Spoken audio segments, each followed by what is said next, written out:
So hopefully you can hear me. Let me just make sure that works for a start. Yeah. Alright. So OBS, for reasons I cannot explain,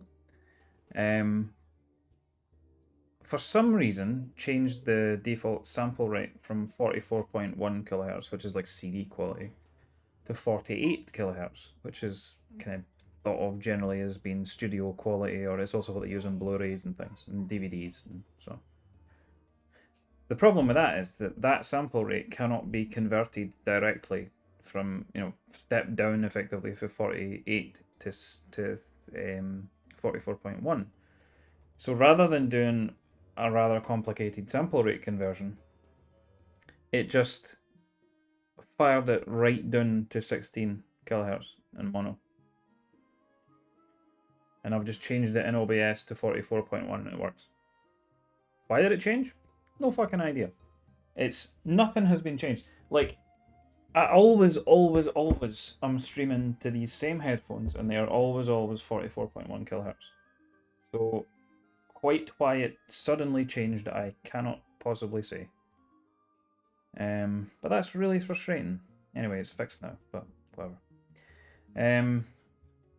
So, and I just like updated OBS and everything, and that didn't do anything. I don't know if that's what's done it, like a previous upgrade to OBS that, maybe I haven't streamed since then or whatever. I don't know. But yeah, that's irritating. Anyway, whatever. Make sure that's muted. Do not need the cookies. So let's just check the audio redeems are working now, because I don't know what's going on now. Let's just pick a random one. Let's go for that. Play on stream. You must be logged in. Oh my god, I'm logged out of Twitch now, because I restarted. I'm having a good day here, am I? Transport links are pretty great here. I think it worked. Scotland, fuck your cars and aeroplanes. It's working for me. I hope it's working for you. You want to cross the Firth of Tay? There's only one way. ScotRail. Hey, there we go. Thank Christ for that. Well, thanks for that, OBS. That was a total disaster, but never mind. So, what are we doing? I don't know. Let's have a look.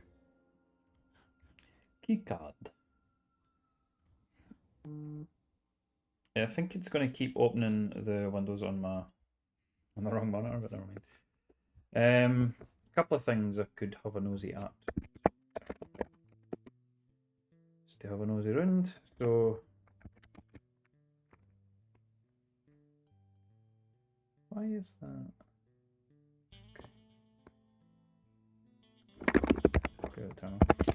Right, so let's see, CAD.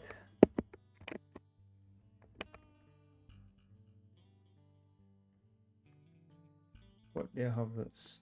So we could have a look at the terminal.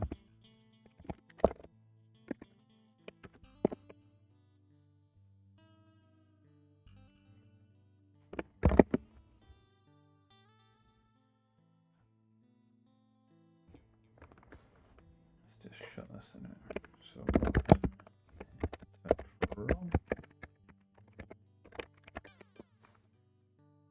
So what? Oh, that's because it's done. There. Now I don't remember where I left this, so we'll see. Yeah, it's opening everything in the wrong window. So this might have been me buggering about. This could be a chalk footprint. Let me just check which branch I'm on. I'm in the chalk 2. Okay. Because I was experimenting with this thinking like maybe I'll make a version that has low profile chalk switches. I think this is what this is. Now I've said chalk 2, but I don't think this is just chalk 2 compatible. I think what this actually is a footprint that I made that should be dual compat. So let me just check the footprints. So hang.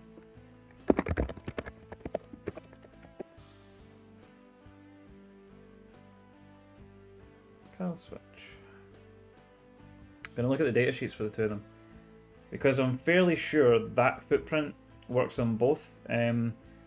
This middle part will be too big for the V1s, but the V1s have these side supports as well, so it shouldn't actually make that much of a difference. I think this extra hole and the bigger hole in the middle are for V2 chocks. Pat would probably know that straight away, but I don't know if Pat's still here, because probably everybody left. Well, not left, but didn't come back after the... That's the I hate stopping a stream because it's like a death knell. I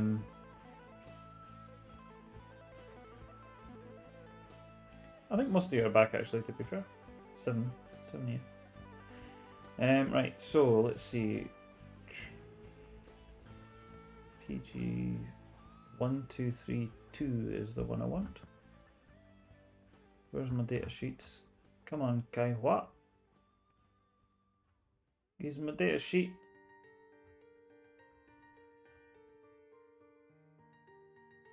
Oh, they're mini chop. No, PG 1350 is what I want.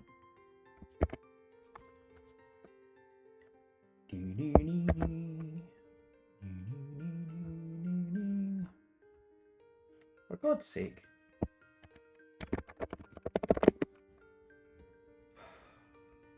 Right. There's one. Okay, so that's the spec sheet for Chalk V1.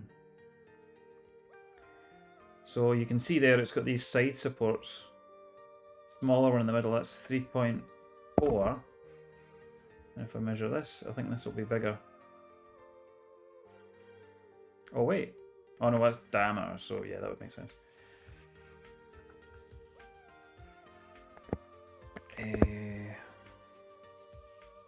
Basically 2.5, so 5mm, that would make sense. If we find...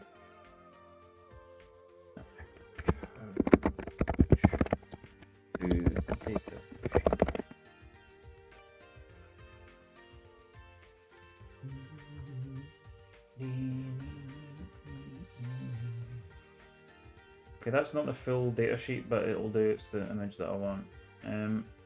Here's V2. Sure enough, 5mm across diameter. And there's the extra hole. So this basically, I'm right. That footprint there is one that I made, basically. That it works with both chalk switch types. The only problem is that between Chalk V1 and Chalk V2, they did change... Well, no, they didn't, actually. That's not entirely true. The Chalk V1 switches are different spacing, right? Like, they can be closer together, the switches, and the keycaps that go on the switches. MBK keycaps, which are for Chalk V1s, and I think the actual Chalk keycaps themselves, which are like totally flat.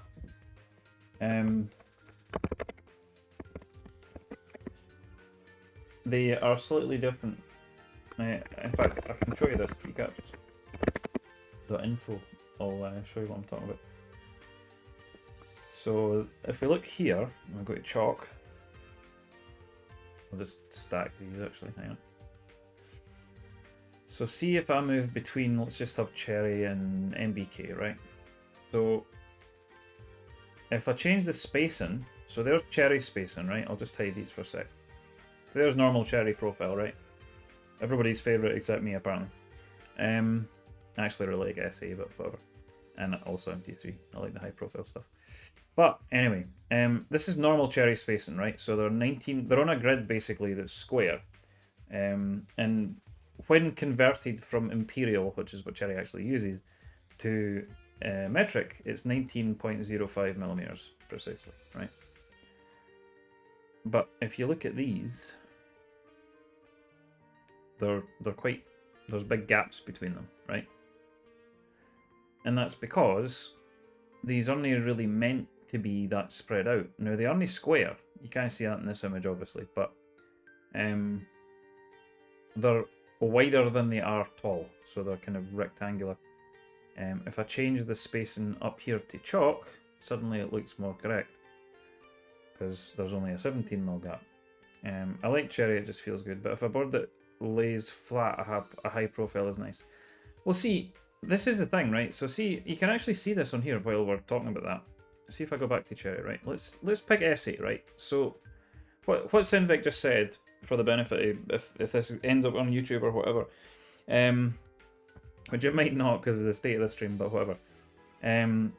He said, I like cherry, it just feels good, but if I have a board that lays flat, a high profile is nice, right?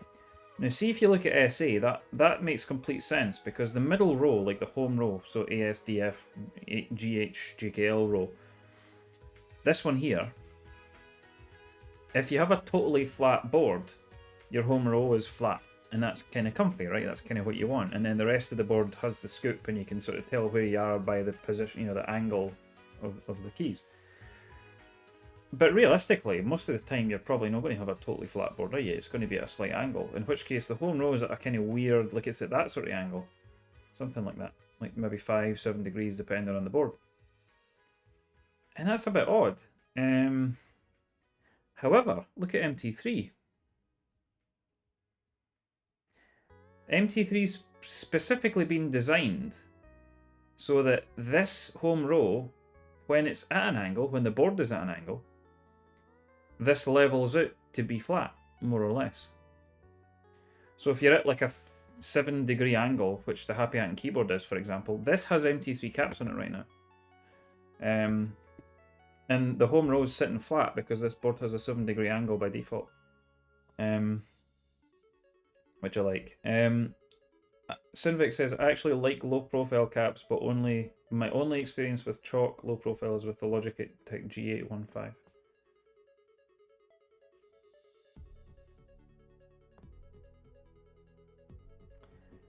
But yeah. Now there's another problem related to this. Don't know if somebody's coming in the room. There's been a bit of drams. I feel like I should acknowledge the hashtag drams because I've talked about it on Discord and I want to at least bring it up. So, in the past like few days, Drop has announced a thing. And here it is. Let me just hang on. Shove it in. There we go. So there was an email that went out recently to members of Drop's Keycap Club that basically said, kind of keep this under wraps for now, but we're announcing a new keycap profile that we've been working on for a long time called MT2. And I'm like, alright, I wonder if that's Matteo's new thing, or Matt 3.0, right? So Matteo's largely responsible for the MT3 keycap profile that I really like, right? Now the problem with MT2 is it isn't actually developed by Matteo at all. Apparently he found out about MT2 2 days ago, something like that. And then yesterday they properly announced this. Yesterday or 2 days ago? Yesterday, I think. And it kind of went a bit wrong. So, firstly, this is what it looks like, right? So it's pretty much cherry profile as far as I can tell. There seems to, it's cylindrical, it's not spherical. You can see what I mean about the shape there. So part of the thing I quite like about the MT3 profile. This is just Holy Panda X again. This is exactly what I said, right? So Drop recently, and I can't remember exactly when, maybe like, I don't know. Let's see here.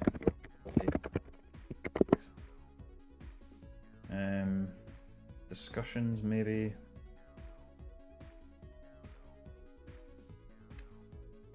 No, well, I mean, you get the idea, innit?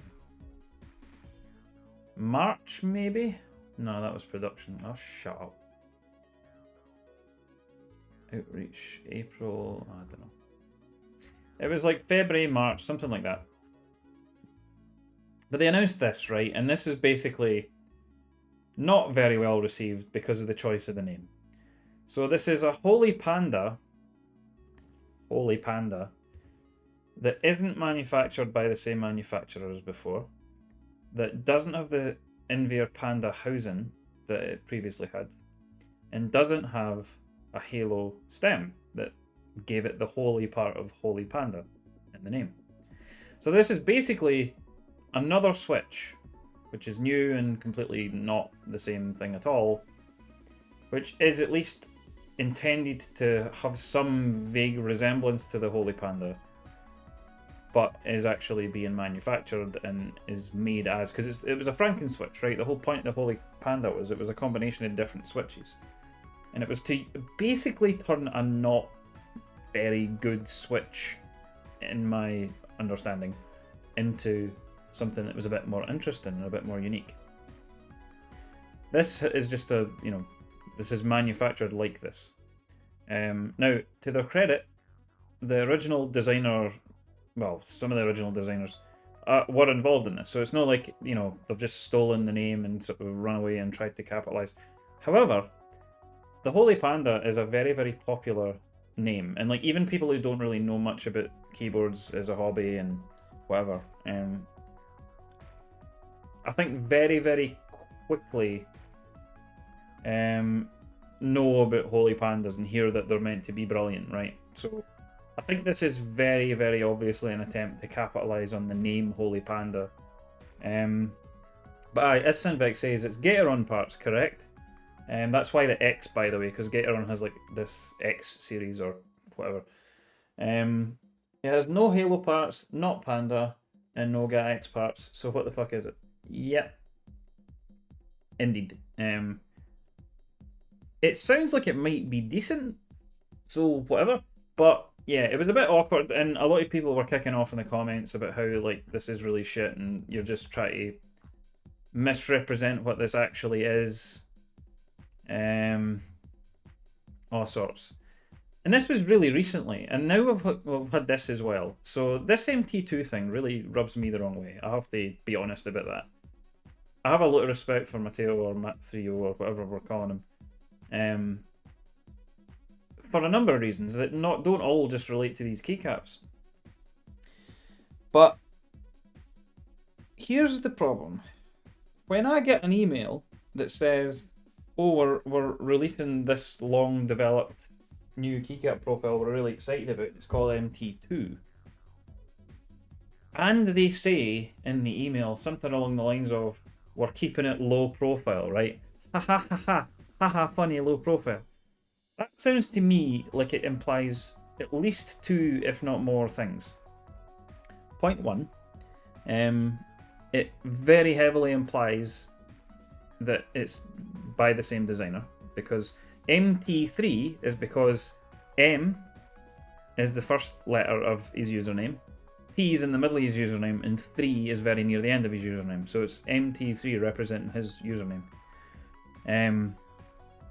So MT2 sounds like, alright, that'll be the same guy again, but and people know this, like people in the hobby know that that's who designed that keycap profile, MT3. However, he had nothing to do with it. He was kind of annoyed when they announced it, I think, and he posted on his blog, this. Not particularly pulling punches with the title. And there you go. Consider MT3 as a play on my nickname, which is here. There you go. MT3, right? Would have been nice to have a heads up, right? And then there's a bit of discussion about what it is and, whether it's good or not, or worthwhile or whatever.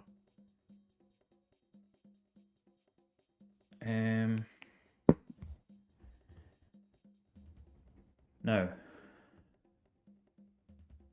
the only bit that was a bit kind of like like he was trying not to burn bridges here, was this. It was basically saying, yep, they're going to, although I wasn't involved, they're going to be sending me some prototypes. If they're half as good as they say, I'll be gladly designing one of the first sets in MT2. Right, so it's like, this is a bit weird. I'm not sure how I feel about this, but, you know, we work together, it's fine, we'll figure it out. And I thought that was kind of that. The problem is they later did reply. And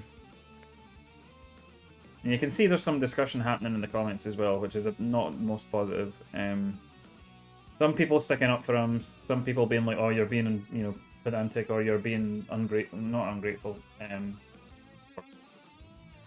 Basically, people were trying to say he was being unprofessional and like self-entitled and all sorts of horrible things, which I don't think is true or fair. All sorts of stuff, like people just claiming their tech C caps that have been rebranded. Somebody saying Domikey. Quite a few people saying that actually. And then let's see if we can, because this isn't the other comments. There's no way. Are they deleted a shitload of? Oh no, that's sorry, that's not. I'm looking in the wrong place. It's over here. No, that's Holy Panda. This one. Get there eventually. Right, search discussions. Let's see.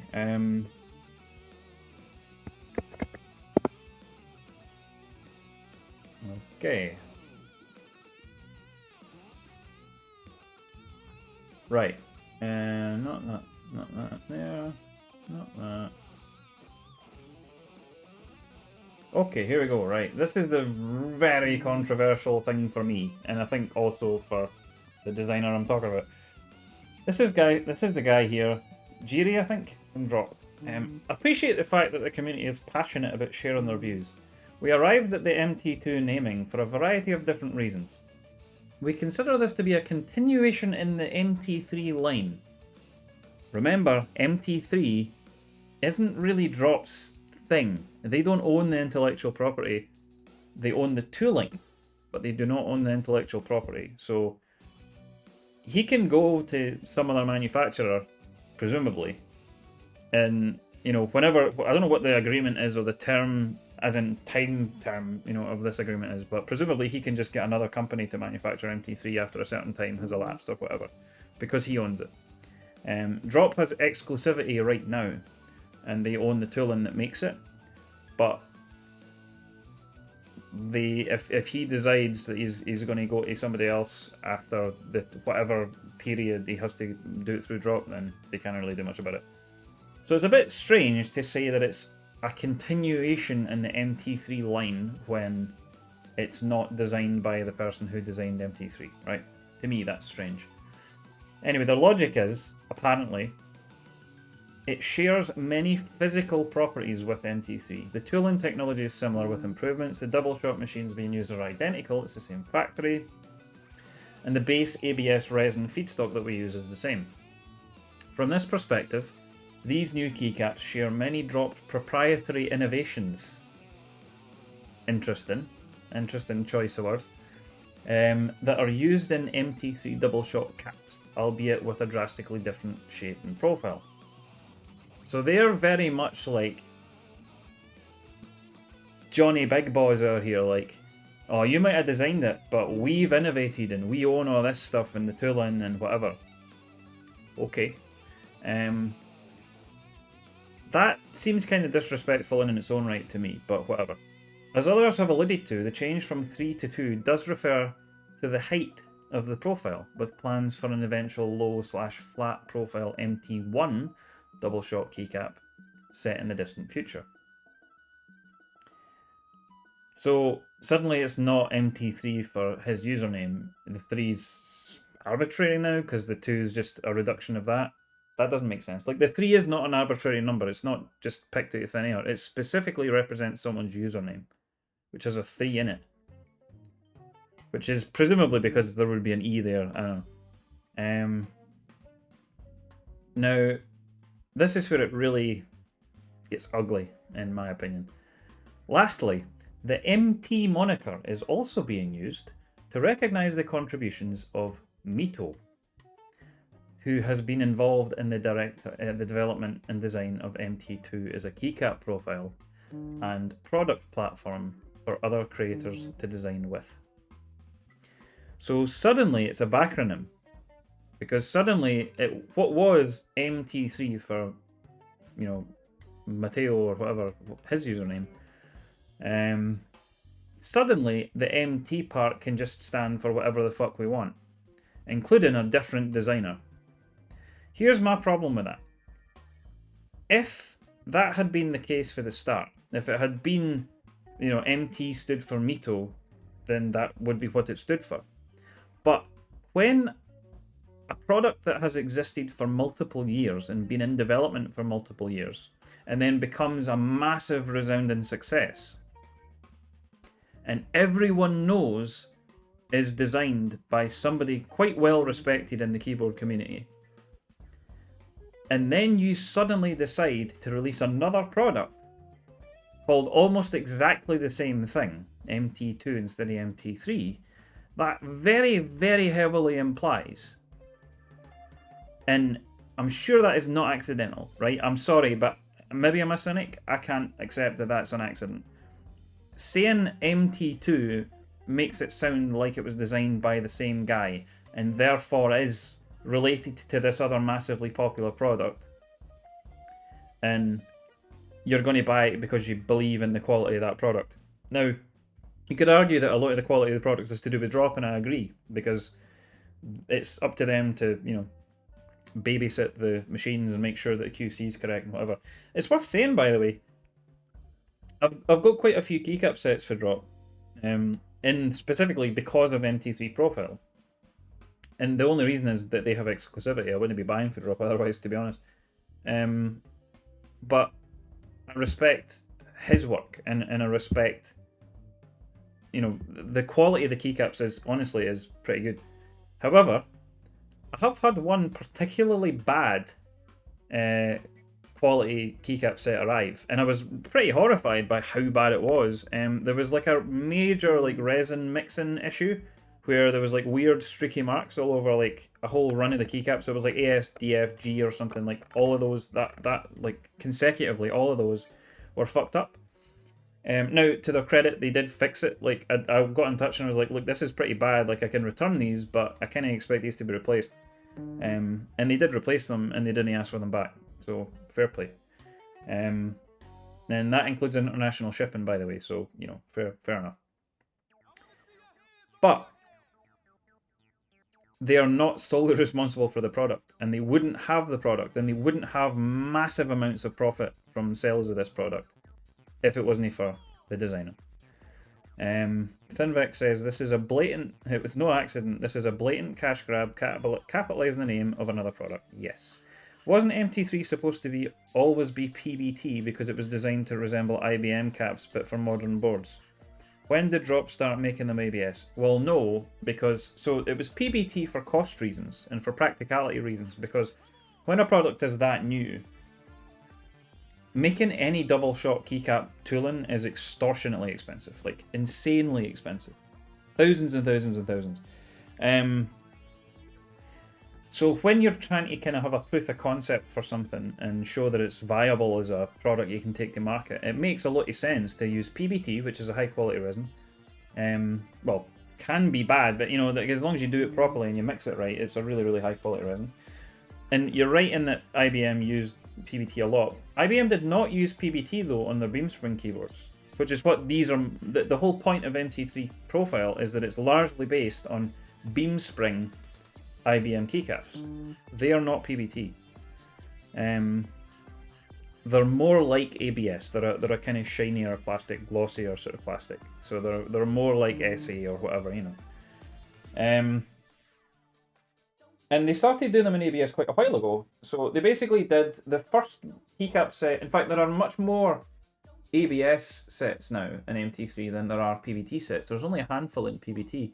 There's the original Dev TTY, and then there was the Apple type one that Mito did. No, sorry, not Mito, sorry, it was BIP. That did what would they call it? 2048 extended? Or 2040 extended? I'm trying to remember. I think it's 2048 extended. I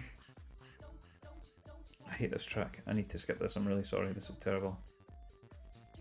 Awful, awful, awful. Go away. Stop. So yeah, I mean, for beam spring, if anything, it could be argued that it's actually more correct to have them in ABS because it's more like the original plastic. But I mean, it's much cheaper to do. Well, I don't know about much cheaper, but to develop a new product in PBT and then do dye sublimation is potentially significantly less expensive. If you already have the ABS molds, then it's probably more expensive to do dye sub, I would imagine, because the actual man hours involved and like the effort involved. You've got to kind of babysit dye sublimation quite a lot to make sure that it is, you know, the dye transfers properly, that they're straight, that you're not melting keycaps. You have quite big losses in QC as well, because if you need to use quite a lot of heat to get the dye to transfer properly, but you're getting kind of dangerously close to melting the caps with the temperatures you need to go to. So it's not, you know, it's not perfect, but anyway, yeah, that's so it wasn't always supposed to be PBT. It was just that initially it was in PBT for practical reasons, and PBT is good. I like PBT.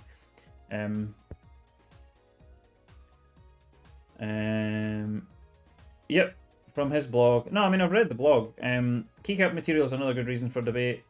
Oh, you all love the internet. MT3's PBT material with dye sublimated legends only. No ABS, no PC, no double shot. Well, that's correct, but that was when it was just, you know, it was originally just PBT. But you'll notice he's not saying it will never be ABS. He's just saying right now, you know, there's no... He's saying as of that point in time, they only use PBT. He doesn't say never would. And to be honest, I don't know how much say he's got in the decision to go to ABS. That may have been Drop. I don't know. Drop kind of has a long history of pissing people off, specifically designers in the community. You might be aware of Xmit, Jose, who's quite active on... I'm getting a million messages and I think it's... Yeah, I need to mute this conversation because I can't concentrate.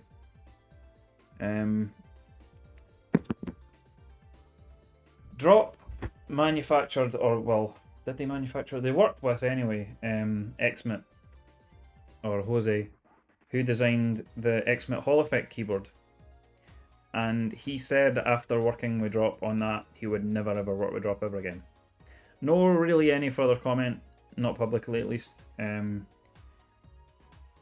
But clearly something happened there to really grind his gears, because he was just like, I'm never working them ever again.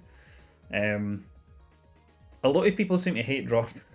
I heard all sorts of like, oh my god, Drop are terrible, and like not really any specific explanation or justification for it, but there is definitely a fairly negative impression of Drop in general. And this has kind of driven this home for me. It's not good.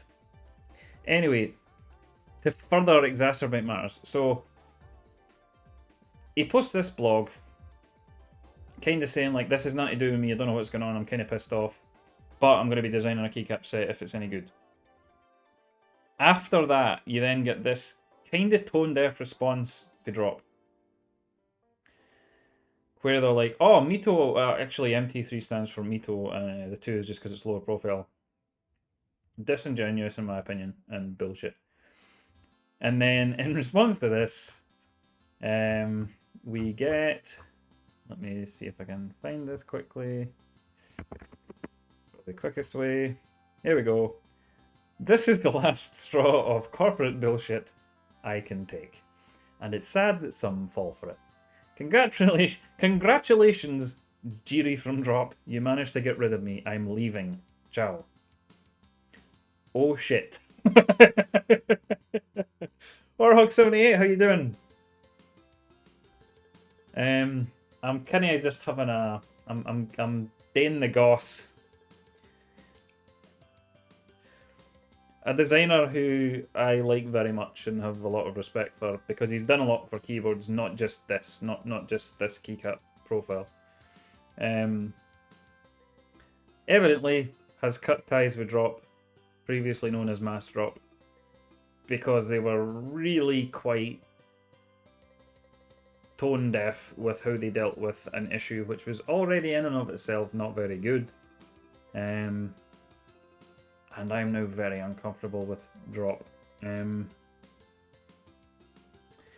difficult. I really love MT3 caps, and unfortunately drop has exclusivity right now on MT3 caps. But as far as I'm aware, the intellectual property for those is actually owned by the designer, this guy, who has just fucked off and will not be working with drop again, apparently. Very interested to see what that means. I don't know like how long drop has exclusivity for. I assume that's not public information. So I'm guessing. Until this, I was also kind of okay with drop, says Sinvec. This is just bullshit, yeah.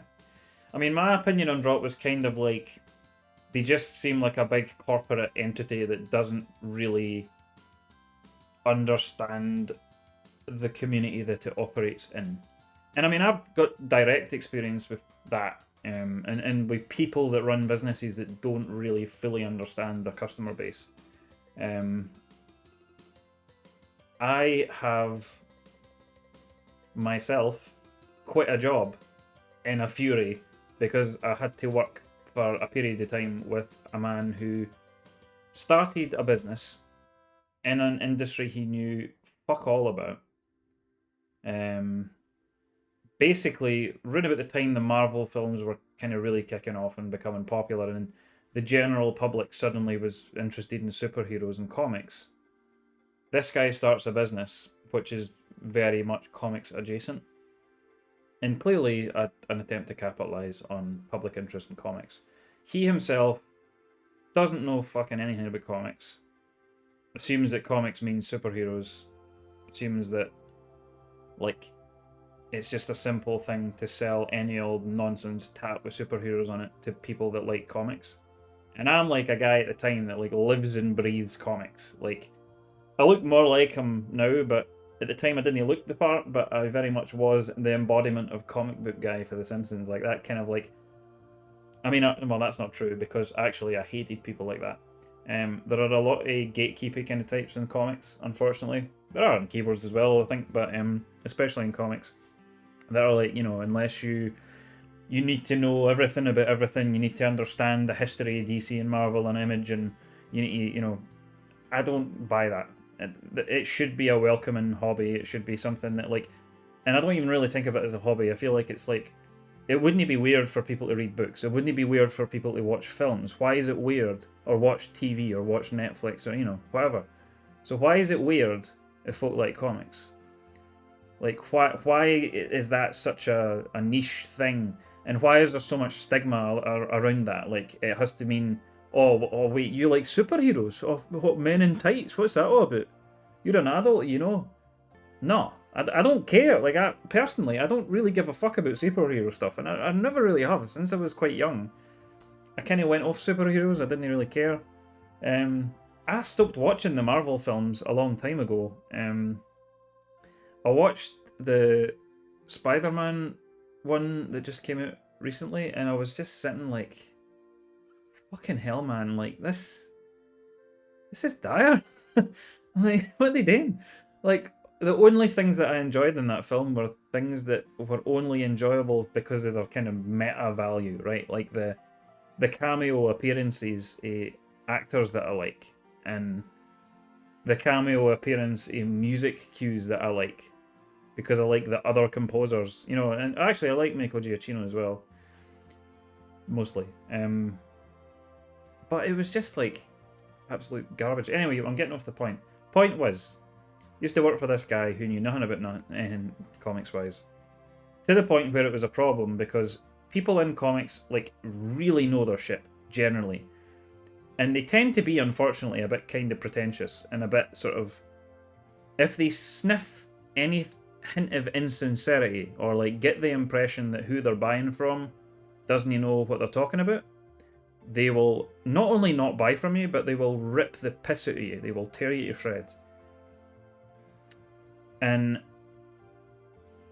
I basically ended up running this shop myself for several months, and it was really, and I was getting like minimum wage, literally minimum wage. And after a certain point, this guy like stops. He continues asking for advice, and then I give it as I always have. But now he's ignoring me, so he's like, "All right, cool," and does the opposite of what I say. Um, and that became increasingly frustrating. And I eventually was like, you know what, fuck this. Like, I don't know why I'm here, because if I've only put up with this because I was able to see that the information I was giving you was being taken into account and was actually shaping the way that things were moving forward in a positive manner. And now they're not, because you're just doing the opposite of everything I say. So why even ask, you know? So it's not worth it for minimum wage. I'm getting fuck all out of this. I'm away. It's kind of what this feels like. It seems very blatant that they're trying to just dive off the success at MT3, which they did not design. They may manufacture, they did not design, and try and get buy-in from the community by implication that somebody cool and, you know, respected is involved. No, not that Mito is not respected. I'm sure he is. I have no strong opinion one way or the other on Mito, to be honest. I have less reason to have respect for that designer compared to Matteo. As far as I know, like, Mito's contribution is basically designing keycaps, which is cool. You know, that's fine. That is not equivalent or similar to me to what Matteo's done. Now, I'm also slightly perturbed by the way that Mito responded to this. Because what Mito did was basically get annoyed and post saying that people were making all sorts of assumptions. It kind of implied he was annoyed with Matteo. Now, that's my interpretation. Let's just see if I can actually find it, because then you're no getting it filtered through me, right? 1 wee second while I dig that out. So...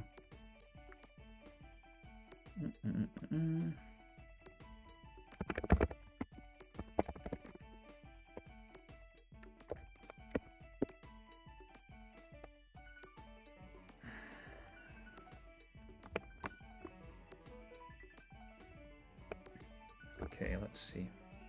Here we go. Someone posted it in his Discord. Should I just share the fucking... Yeah, fuck it. Fuck it. I might get banned, but hopefully not.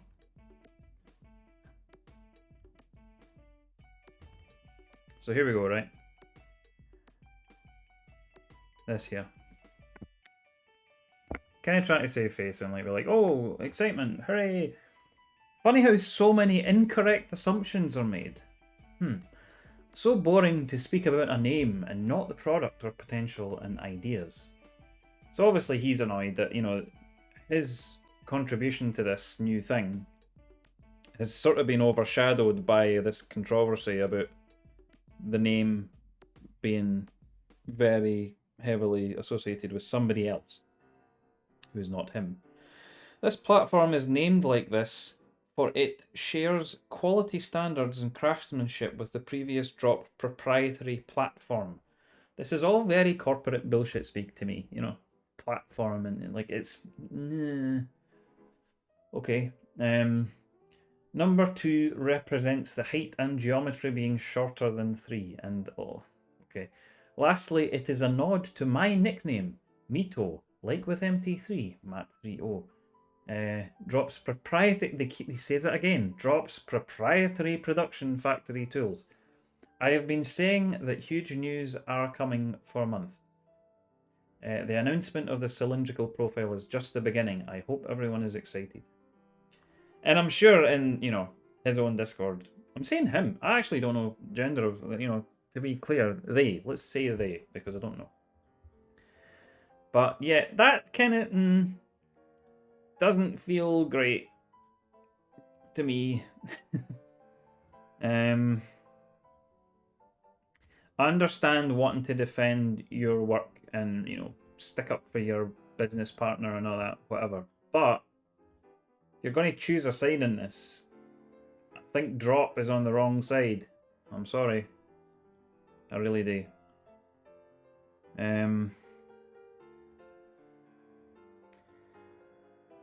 But yeah. Bit of a mess, basically. Mito's he's got a quite a nice keycap set coming out at some point that I'll show you on stream. Once it does appear, it hasn't happened yet, but I've got that on order, and I want to use that on a real force, in fact. Now, speaking of controversy chat done, unless anybody else wants to chip in.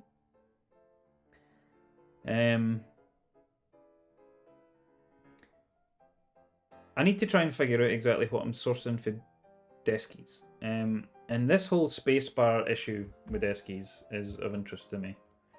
Because you may or may not recall that I had the dubious honour of being the one to discover that deskies accidentally made a big boo-boo with their design of their spacebar stabilizers. So, they made the stems too big, and they cracked my, funnily enough, MT3 keycaps, or the spacebar stems on my MT3 keycap. I've Serenity coming. If it ever finishes, it's a Mito set and looks great, but it's GMK. Shake my head, yeah. So here's the thing, right? These are bloody expensive. But these here, I have enough of these to do another Happy Hat and Keyboard and 23U combo, which was planned anyway. However, ideally, I want to do 2 Real Force boards. I want to do one in ANSI, and I want to do one in ISO. And both will be full-size boards, so that requires quite a lot of sliders. At the very, very least, bare minimum, I'm definitely going to source enough of these to do my ISO Real Force, because I've got 2 of the ISO full sizes. One of them is going to be kept with Topra keycaps and Topra stems, with the PBT caps that I've put on it now. That was the one that was like the disgusting beard board that somebody else sold to me. For an okay price, actually, to be fair. I had to kind of haggle them down a bit, though, and they were very, defensive about the price. Like, oh, this is a £200 keyboard, and I'm like, well, no, it's not. It's only just barely a £200 keyboard now. If it was brand new and spotless and boxed and everything, and it doesn't have a box, it's definitely not spotless. Even for the photos, it was dirty. It was absolutely fucking repulsive when it arrived.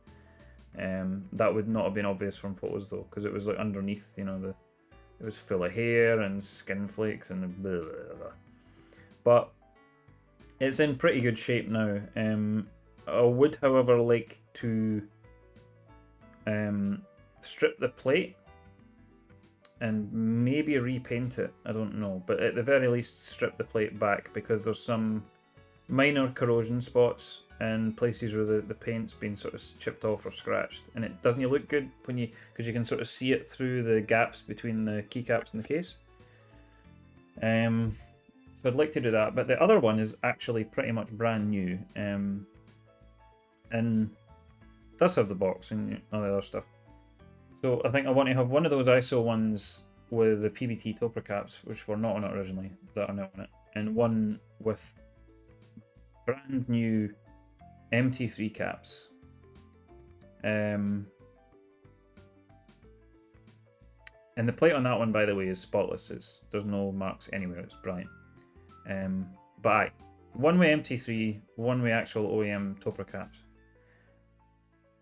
I would also like, though, to have one ANSI Real Force. Whether it's R1 or R2, I'm not really sure yet, but I think it might actually make sense for it to be an R2. One, because then I've got one R2 and one R1 that has, MX stems. And two, because for maximum compatibility, R1 ANSI Real Force has a 6U spacebar, so does ISO. And 6U spacebars aren't exactly easy or cheap to source. They're sometimes in base kits, but rarely. Usually they're in extension kits, which are extra money to buy. They might just not exist at all for a given keycap set. But the R2 Real Force in ANSI, there is no ISO, but in ANSI it has a 6.25U spacebar and a kind of standard MX style bottom row where it's like 1.25U for every key except the spacebar, which is 6.25. Now I hate that bottom row. I really don't like it. Genuinely, it really bothers me, and I keep talking about why. It has two keys that kind of line up, like the gaps between the keys vertically on the bottom row line up with the next row up, and it's the only place on the entire layout that happens, and it's really annoying. It just looks really ugly to me. However, it would mean that I have quite a high quality keyboard that has switches I really like and has is like a test bed for various different types of keycaps. Is there a Tsangan full-size ANSI? I know the 86U TKL is Tsangan. I don't know, but I don't believe so. And if there is, it'll be R1. But I don't think there is. Let me just check some things. 1 second.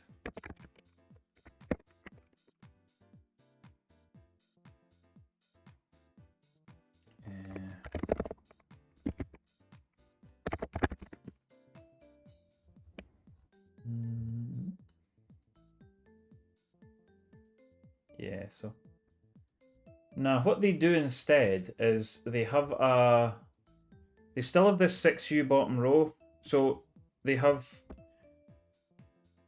it's sort of almost what you're referring to as Stangen, or at least the bottom row is like that. Not the rest of the layout, but just that part. So it has the 1.5U, so it's more like IBM really, but with the Windows keys added. So it's 1.5U for the left control, 1U Windows key, 1.5U Alt key, then you have a 6U spacebar, then you have two 1Us, which is, sorry, the Alt first, so the 1.5U Alt again, or Alt graphic. Then you have two 1Us, which is Windows key and menu key, and then the final 1.5. So basically what they've done is they've taken the IBM bottom row, they've filled in the two 1U gaps with a Windows key and a menu key, and then chopped out 1U off the right hand side of the spacebar and made that into another Windows key. Well, effectively, I mean there's an Alt key in between, but you know, you get generally that's the point. That's what they did with R1 Real Force in full size. That's the layout of the 87U TKL bottom row. I think you're right, yeah. And that's what they use in the full size ones. And as far as I'm aware, all the full size ones, but I might be wrong. I don't know. R2 Real Force and ANSI though does the 1.25U along, 1.25 control, 1.25 Windows key, 1.25 Alt, 6.25 space, 1.25 Alt, 1.25 Windows, 1.25 menu, 1.25 control. The whole thing's the same except the spacebar, and that results in that annoying lining up thing. I can show you quickly what I mean by that if I just go to keyboard editor and pick any random preset. So like just go for, there's an ISO one, see it there, see this area here? This is the problem here. I hate it so much. See this here, this line? It's awful, I hate it. And say this is what the Real Force layout is actually that I would be putting it on. You get this lining up here.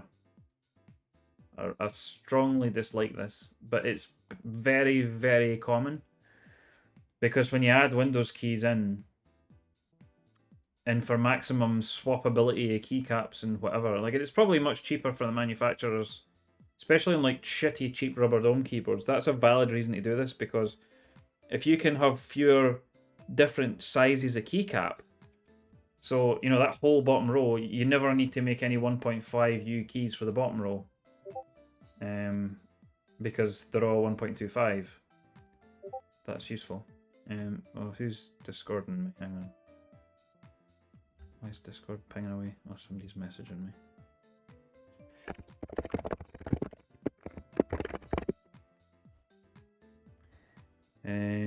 Aye. Let's put that back in streaming mode because that's annoying.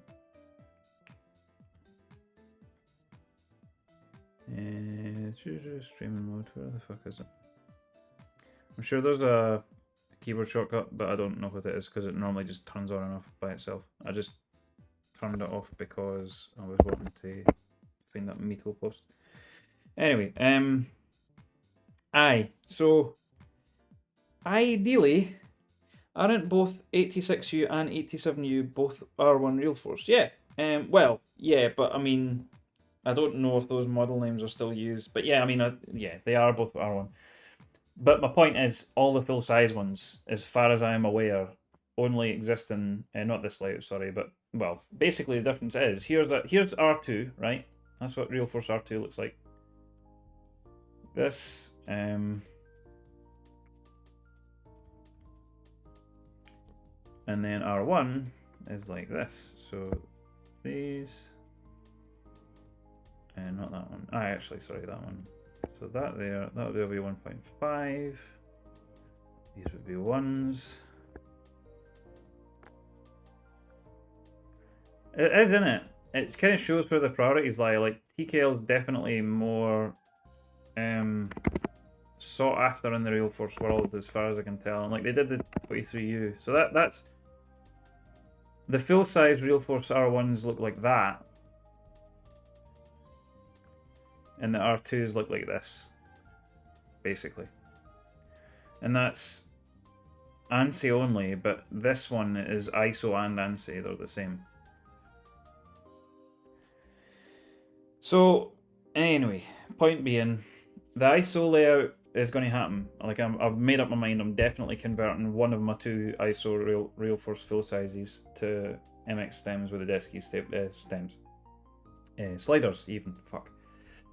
However, the thing I would like to do, ideally, is also convert at least one ANSI full-size Real Force, purely so that I have the kind of test bed for, and like maximum compatibility for trying out keycaps on a board with a decent case and, you know, nice switches and just generally a keyboard that I quite like. But that is so much more expensive because immediately, let's just workshop this for a second. Let me see. Let me do the numbers. So, I'm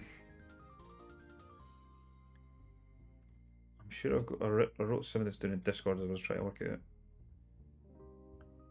Okay. So an ANSI Real Force R2 needs 97 1 unit keys, or if there's an extra 4 if it's the PFU edition one, because they have an extra 4 keys up here, basically. So that would make it 101, right? It also needs 7 2U keys, and obviously the spacebar stabilizers as well. Oh, hang on, that's not right. What's going on there? Why is that wrong? Hang on. Oh, because that should be 6U, sorry. Yeah, that's the actual bottom row for R1. Anyway, whatever. So let's work this out, right? So 17 pieces. So there's a stabilizer pack straight away. You need that, right? That's definite. 2U. We need 7 of them. So already, right? We've only got 1 each, and oh, hello. Callum plays. Oh, hello. Welcome to the worst stream I have ever done. Nah, I'm not in my house at the moment, as I think you're already aware. I'm gallivanting, and as a result of that, I can't really work on anything right now. But I wanted to still stream something, so can you help my gab? My current problem is that I really want to do more stuff with these. Ignore the cringe name, mate. Made it ages ago. It's fine. Oh, sorry, Callum M plays. I just realised. I think I missed the initial, but yeah. It's fine. It's a perfectly acceptable username. So anyway, we've only added 1 pack each of these things, and already we're at $74 US before shipping. Right? You can see where I'm going with this. So we need how many? We need 6 2U key. No, it is 7. Yeah, 7. Because if you look at the layout, right, let's just ditch this for a second. Oh. Let's move that out of the road. So here's my Real Force R2 layout, right? Sure.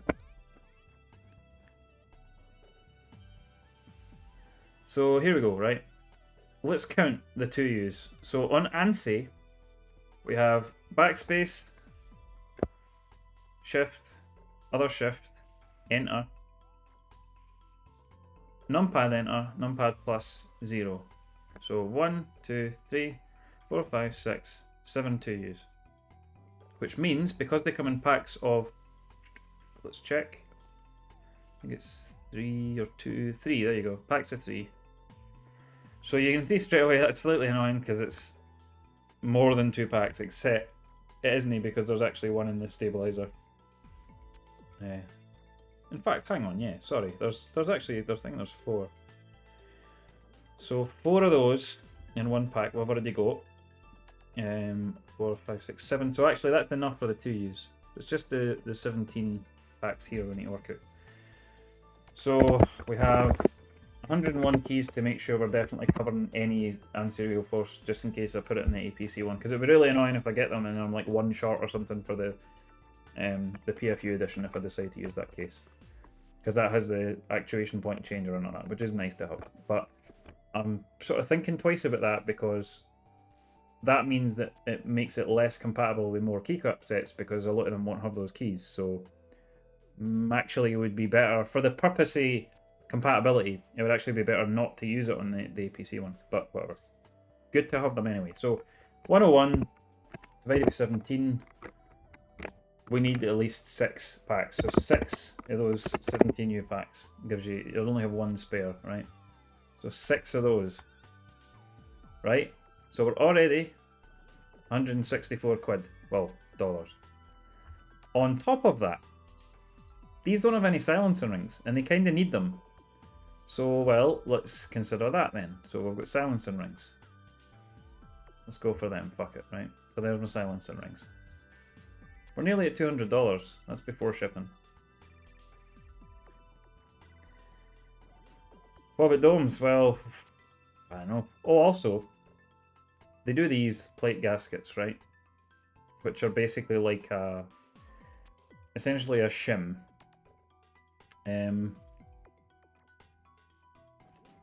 The idea is that they sit between the top of the housing, where it clips into the plate, and the plate itself, to kind of buffer any wobble with the housing kind of moving around in the metal steel plate.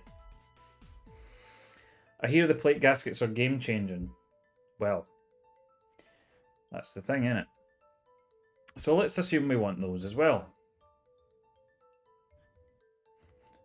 And well, seeing as I'm here, well, what if I got some domes?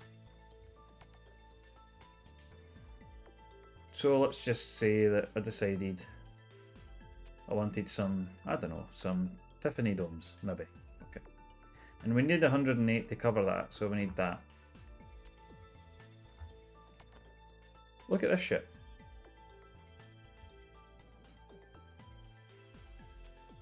That's before shipping.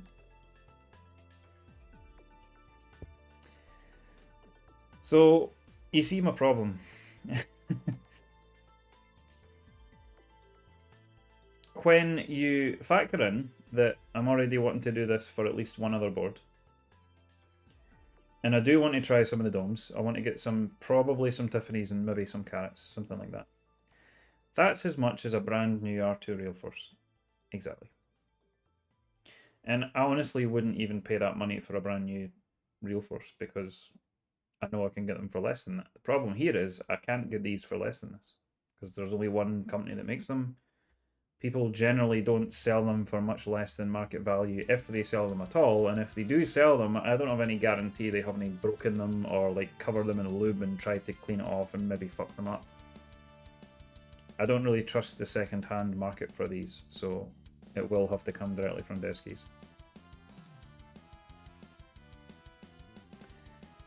And I really don't have loads of money right now, so I think what I'm probably going to do is just get stuff for the ISO Real Force, and leave, like, just forgo the ANSI one entirely initially, because fuck me. Why is OBS like the wrong OBS is in the dock? How strange. Anyway, yeah. So that's kind of nuts to me. Like, that's insane money. And also, this assumes that these have actually been fixed. And I don't know, maybe I'm being unfair, but they fixed it awfully fucking fast. I would just do rings and sliders for one, and maybe the gaskets, yeah. The gaskets, to be honest, might not even end up going on the same Real Force that the everything else goes into, because I'm probably, if anything, going to use them on the ISO one that still has the original sliders, because it's the one that suffers most in terms of rattle. Get enough DOMs for an HHQB to decide if you like it before filling a full size. Yeah, I mean, actually what I'm going to do, I think, is if I get Tiffany's at all, I'm going to be getting those, right? Like you say, the Real Force. But realistically, I want to get carrots, and I'm pretty certain I'm going to like those. So I think with the carrots, I probably would get a full kit, because I would like to have the option of either having them in an HHKB and 23U or in a full-size Real Force, so that I can sort of swap domes around depending on what works in both boards. So for example, I have an original 55 gram R2 Real Force, and that board's pretty nice as is. But I'm really curious how the 55 gram domes will work in a Happy Happen keyboard. But I still want to be able to use that Real Force, so if I take the domes out of that, I'd probably put the carrots into the Real Force and see what they're like. But yeah, I don't know.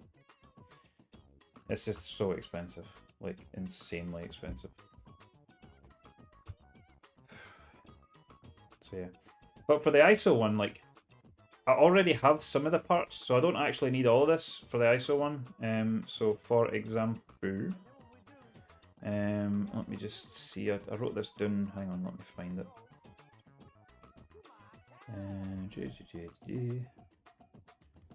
Let me just find my big screed of text about this.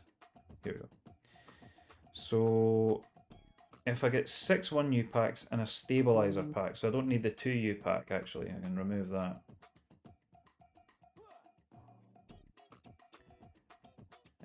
That would be enough for the ISO, so these...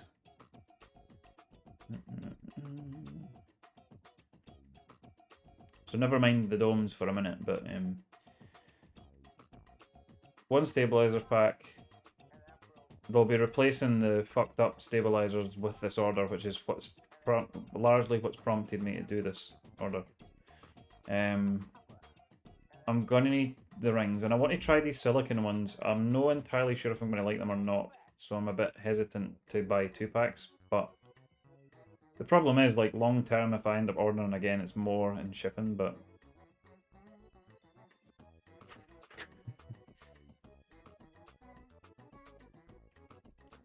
But I want at least one set of the gasket things, because I want to see what they're like in a full Real Force plate. I think I've got a handful of these that I probably would be able to use on an numpad, but I'm a bit kind of...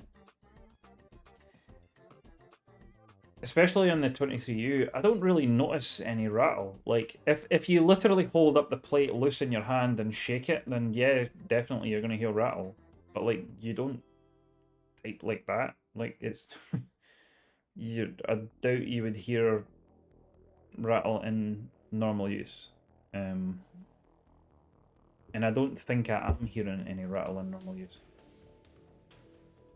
But on the full size board where you've got a lot more area to cover, and there's more potential for variances in terms of like the tolerances of the cuts in the plate, and you know, I can see more likelihood of there being a benefit. Maybe just get the domes and gaskets to try now and test that the spacebar sliders fixed before buying more sliders. The thing is, right, even if they have made an arse of the sliders, I can fix it. It's just a lot more involved than it should be to fix. My concern is that they've fixed it in the sense that they've like slightly made one or more of the dimensions of the stem smaller. But I don't know if they've made it smaller enough. And also the two lines basically of the cross, the vertical one should be narrower than the horizontal one. Like on a cherry keycap stem, sorry, well, a keycap and a switch stem, the vertical part is thinner. From pictures, it's hard to tell by the naked eye, to be honest, but I don't think they have made them different sizes, but maybe I'm wrong. I'll have another look at the pictures, but I'm not entirely fully convinced yet. The thing is, though, like I know for a fact I'm going to at least one more of these boards is definitely one I want to convert, because honestly, the caps on the ISO rail force are shockingly bad. They are just awful. I have no interest in using those, to be honest. But I can see what you mean, though, like in general terms. Like if it wasn't something that I could, to some extent, fix myself, then I would agree I would be very risk averse with this, and I would be thinking like, well, they might not have actually fixed it. Hey Tom, how you doing? I'm having a moan about drop and about how expensive it is to get stuff at deskies. It's funny, right? 11 viewers, like, this is probably more viewers than I've had in recent streams where I've actually been doing stuff, and all I've done is moan, do discussion about hashtag drams, and no whiskey, but I mean drama, and try and figure out what I'm doing with, and also have massive technical issues with my audio. In other words, he's just being an anachronism. Hey! Fuck you! Well, whatever I'm doing apparently is working, so that's fine. But basically, what I'm currently... This was... In fact, Tom, I was talking to you about this. Like, if I ordered all the stuff that I currently want to order from Deskies, I would go bankrupt. So...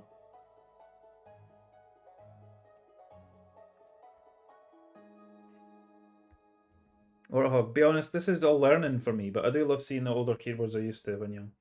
Yeah, I mean, Warthog, the only reason I'm not showing you stuff like that just now is because I'm not in my own house, as you can probably tell for the backdrop and the backdrop. But I'm here. Hey man, Sinvec says I'm here at almost every stream, so clearly I don't think you being you is a bad thing. That's true.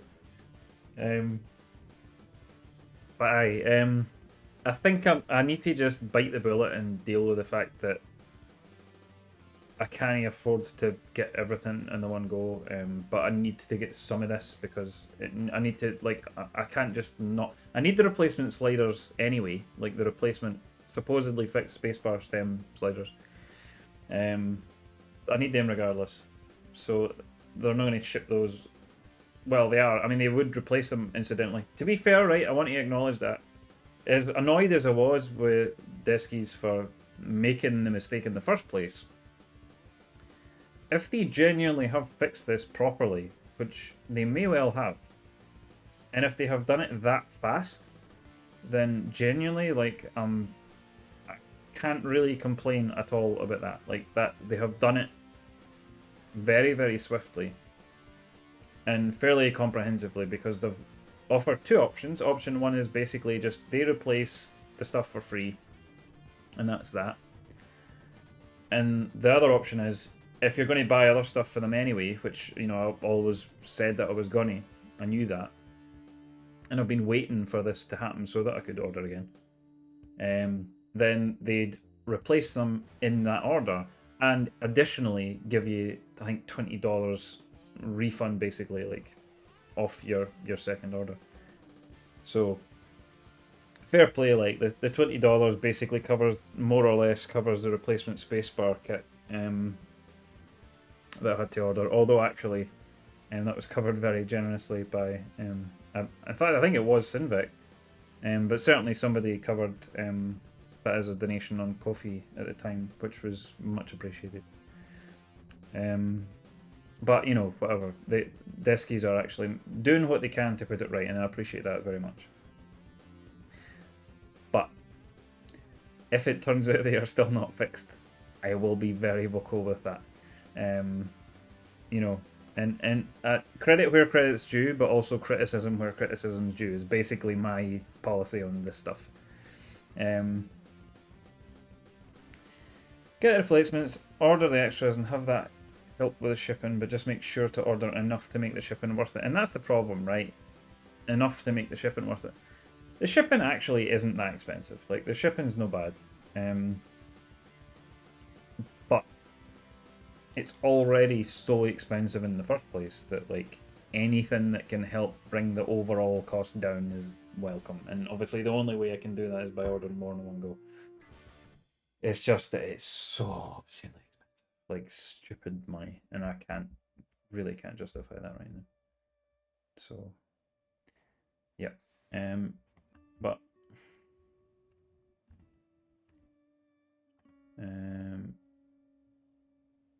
honestly, see this, Tom. See this, Tom. Have you seen this? See this? See this fucking line? I hate it. Fucking hate it. See this fucking.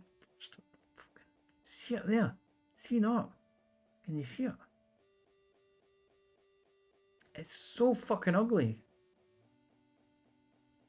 The only justification in my book for doing that is so that every key on the bottom row of the main block is the same size, so you didn't have to manufacture a 1.5 U key. That's it. There's no other good reason for that. It just looks like shit design. It looks like they didn't think about it before they did it. I hate it. But unfortunately, that's what most keycap sets are made for, because that's the kind of standard layout in a modern keyboard.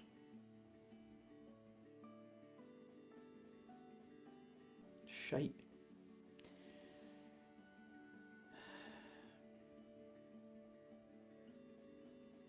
We ship things to my sister-in-law in Scotland, and we hate how much we have to pay to do it. Aye. Whereas they send us stuff and can do it for 10 quid. Where are you? You're in the US, aren't you? Or am I misremembering?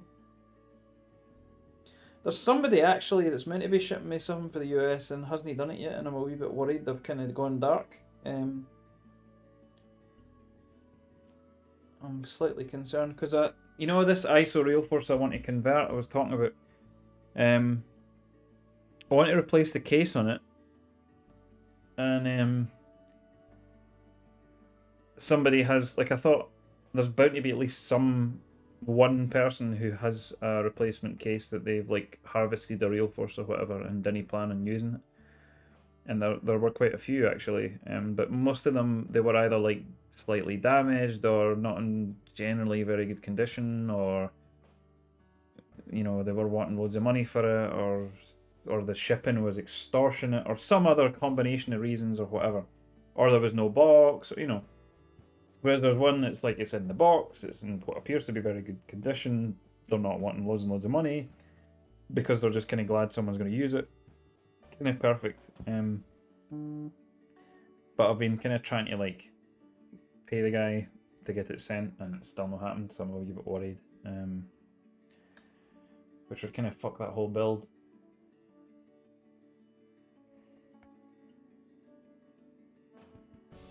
I could take a case off one of my Japanese layout Realforces, but, like, I kind of don't want to be doing that. because they're otherwise complete. So, yeah. But I really don't know about this. I'm not convinced. This should really have been a just chatting stream, shouldn't it? There's no fucking point in me changing it now, but I mean, I probably should. What is going on with my... There we go.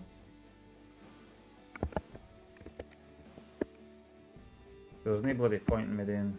Now, the other thing is...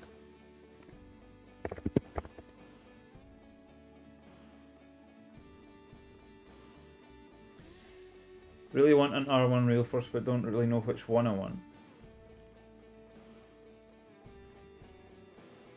I mean, where do you stand with layouts, preference-wise? Because I know you like full size. Do you like ISO or do you like ANSI? Or do you like GIS? Because that's the main deciding factor. I mean, you can like all of them, obviously, but you know, ideal preference, like if you had to pick one. Because that would be the deciding factor for me, like... If I could have got, you know, loads of ISO real force, I would have done that, but they're not that prevalent, unfortunately. And they don't support them at all now, they don't even make them. And the ANSI ones do exist, but they're not...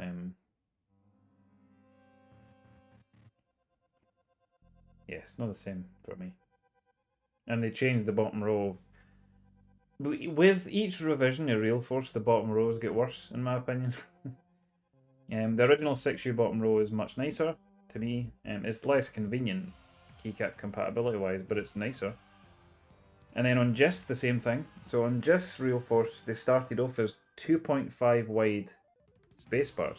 Tiny. And then they made the spacebars wider on GIS as well, and I don't like it as much anymore. And they have that same problem where they have the keys line up in the same way as this. Do love full size. I haven't tried GIS, but it might be cool to try. I do generally prefer ANSI to ISO just because I use backslash a lot and have a strong muscle memory for its location. And I have the same issue but in reverse, because to me it's a lot more unnatural to reach up to that spot where it is on ANSI than it is to just use my pinky to slam it on the left lower corner. But I mean, I grew up in the UK and I grew up with UK layouts, which meant I grew up with ISO. So, and presumably you're the opposite way around, right? So, so that's just a, you know, it is a muscle memory thing.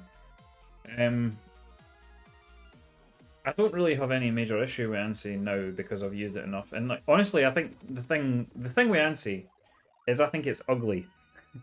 Like,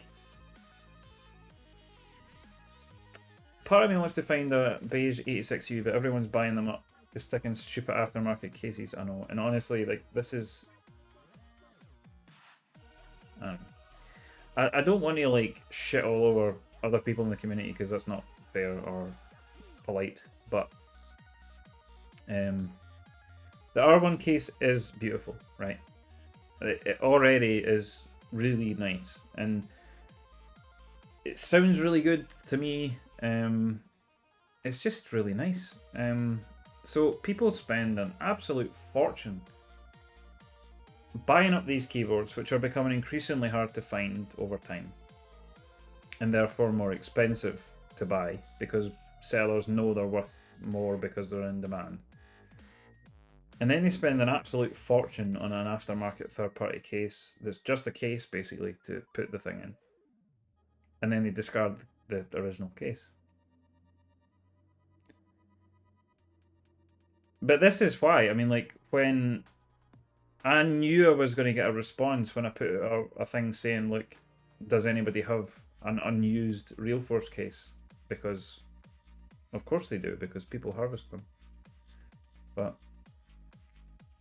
And the reason I would rather get one off somebody like that is because I don't want to harvest one. I want to use the case, but I don't want to make the keyboard, you know, part out a keyboard that's otherwise fine.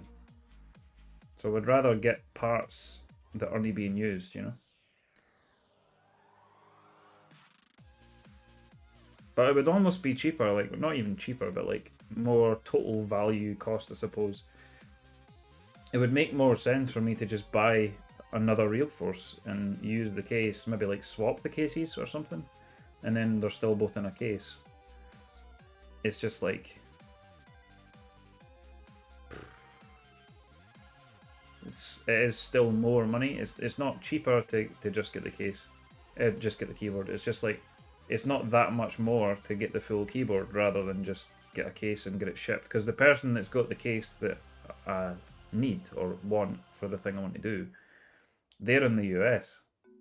So although they're not charging me much for the actual case, the shipping's going to cost quite a bit.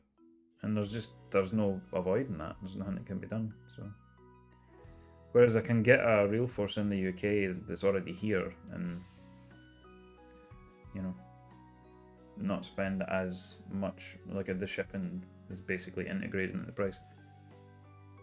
I don't know, man. I don't know. Anyway, so deskies. I think I do want to try the carrots because I was going to order. I did actually plan out. I wonder if I can show you this fucking stupid plan that I had.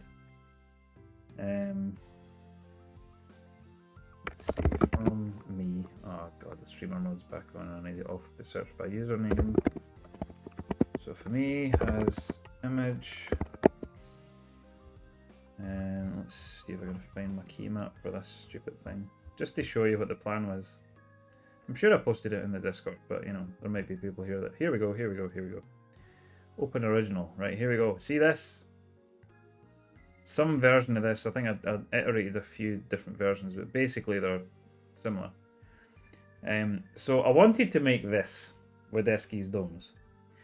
You may or may not remember that this very same Happy Ant keyboard that I'm typing on right now has a varied weight Real Force dome sheet in it. And it's in there because it turns out I quite like the varied weight dome. Because it's kind of comfy having the lighter weights on like slightly less strong fingers, these two fingers. And the rest of them are kind of the same weight anyway, so it doesn't really matter. The reason that I don't think I'm going to do this now is because somebody else who has more money than me bought a shitload of Deskies Domes V2s immediately when they came out. Because this is version 2 of these domes, right? They've revised the design of the mold. But they felt like some of them were lighter than they were advertised as. And this is not just like a Topra versus MX weight thing. It's like someone who actually knows about Topra and has a shitload of Topra keyboards and loads of experience using different domes. So when they said some of these feel a bit too light, I'm like, So they measured it. They took a bunch of coins that they know measure 5 grams precisely and stacked them on, you know, a keyboard that had the various domes in them. And almost all of them were buckling way earlier than they should have. So instead of being like blues, for example, I think instead of being 56 grams, they were buckling at like 40, 45 grams, which is what you should be getting out of like the Deskies pinks, no, the Deskies blues. Oh, Discord's pinging again. Bollocks. Sorry, let me put the streaming mode back on.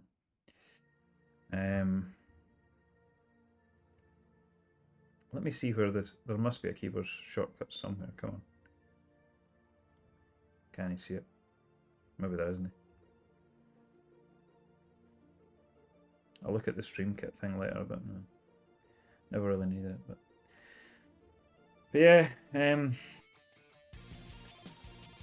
the problem with this is if some of these are lighter than they're supposed to be, then I won't get a smooth gradient across, you know, from middle to edge, which is kind of the whole point of this. So I think what I'd rather do is just get one uniform weight for the whole thing and just make a decision based on the information that's available to me. which is basically that I think my preference is going to probably be for something like the carrot domes, where they're just in the sweet spot between like the 55 gram Topra and the 45s. And I think as far as light domes goes,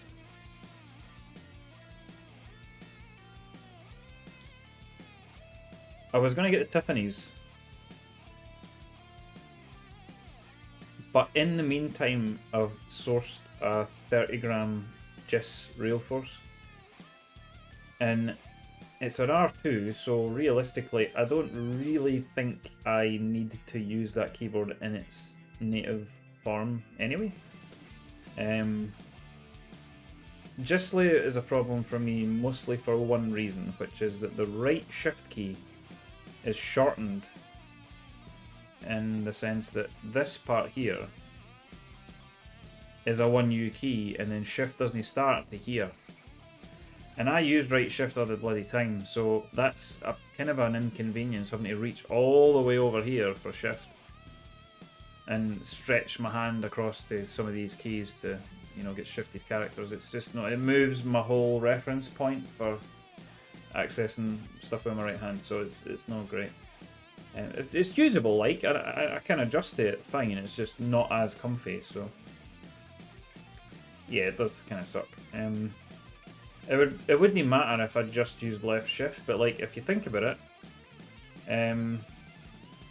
being on an ISO layout, you probably are going to gravitate more to right shift because it's easier access, because the left shift's shorter on ISO.